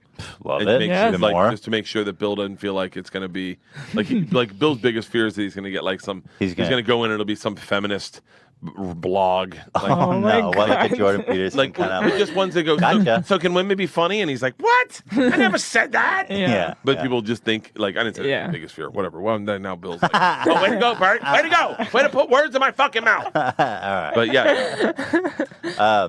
Listen, guys. Secret time. Okay, if you want to watch a comedian, one of the best now living alive, the funniest people in the country right now, Bert Kreischer. Secret Time's on Netflix. You have Netflix. The podcast is pretty much over, so you have my permission to close this now at this point. Open Netflix and put on Secret Time. You're guaranteed gonna have a riot for 1 hour. You're gonna love it. And I'll tell you what else. It's really so good. And when you're done with that, Bertcast. Oh yeah, the podcast. I gotta get you guys on my podcast. Yeah, love to. Let's organize that soon. Love your website, by the way, bertbertbert.com. My wife for tour tickets. My wife just redid the whole website herself. Really? Squarespace. Oh, wow. Yeah, they're a sponsor of mine. Oh, wow. Ours too. Well, yeah, really? Yeah, my wife did it. She knows nothing. Well, actually, they're not paying us this episode. Dan, can you bleep that out, please? Or just change it with Dollar Shave Club. Yeah. My wife did my website too, Dollar Shave Club. Yeah. Actually, Dan, can you bleep that? They're not paying us this episode. And just put the sponsor of this podcast in both of those. The one bit, by the way, we're going to lock this up soon, but the one, I was dying. I couldn't breathe. The pajama bit was just, I don't know. It's just so fucking funny. It's so funny. I did not find that funny. Like, I was in it. I just was like, and so one night I'm at the store and I'm in the OR and I'm just struggling to find material of like anything. And I just start telling the story and I tell it and it does okay. I'm in the OR and Adam Egget, who's the booker and I think general manager now of the Comedy Store, I get off stage, he's like, dude, that pajama bitch is so funny. And I go, really? He goes, that's my favorite bit you have. I was like, are you being serious? And he was like, dude, it kills me. And I was like, okay. I literally said, it goes in the special. Dude, I was done. I couldn't breathe. Oh, thank you so I don't know. It's just so fucking priceless. Oh, hell yeah. But it was all just amazing. Amazing. Yeah. Thank you so much. Secret Time. All right? For Christ's sake. All right. Thank you so much, Bert. Thank you for guys. coming on. I had a blast. I'm so glad we got to coming reconnect. on. I know. I'm so glad this happened. Yeah. I've been waiting for this for a long time. Yeah. Thanks, man. Appreciate it. With that being said, thank you all. You guys have a great weekend. I'm excited. We're getting off to Santa Cruz. Nice. Nice. So excited. I'm going to leave Shreddy, but... Yeah, we're going to leave Shreddy. That is so funny. When do you guys leave? Tomorrow morning. Oh, nice. I was thinking about going after the show, but I was like, I'm going to be tired. Traffic will be over. Yeah. Leave in the middle of the night. Crash, fall in the ditch. My wife and I fall off the wall. My wife and I did that one time. We got camping gear. We were like, we should go camping this weekend. She goes, let's not get caught in the traffic. Let's go over to it's a fun Fort idea. Chalet. Let's buy all the stuff now. We'll get everything ready, and we'll leave at like midnight. I kind of get like there that in the idea. middle of the night. Yeah. And I go, great idea. Buy all our stuff at Sport Chalet, like $1,000 worth of camping gear. Get on the 5, start driving up to Yosemite. We get out to go to the bathroom, and it's like 30 degrees. And she's like, wait, I wonder what the temperature is before cell phones are big. She goes, I wonder what the temperature in Yosemite is. And we get online, and it's like 10 degrees. We're like, all right, turn it around. Go back home. Oh, my God. We never thought to check temperatures. No. You know, last time we drove up to Santa Cruz, we got fucked hard. The navigation, we have a Tesla.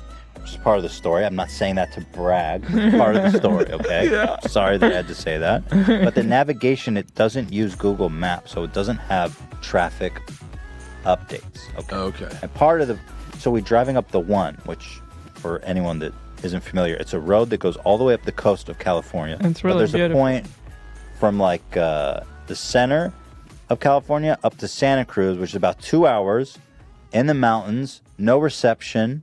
And there's basically, it's a really beautiful nature drive, but there's one road and that's it. And so the navigation is taking up this road, and about halfway up, there's just one lady sitting there in a lawn chair. One lady in the middle of the road. She's like, hey, you got to turn around. The road fell into the ocean. You can't drive this way. And apparently the road's been closed for a long fucking time. And the Tesla, which is powered by battery, okay? There's no you can't be like, hey, can I get a little gas? You've got a battery.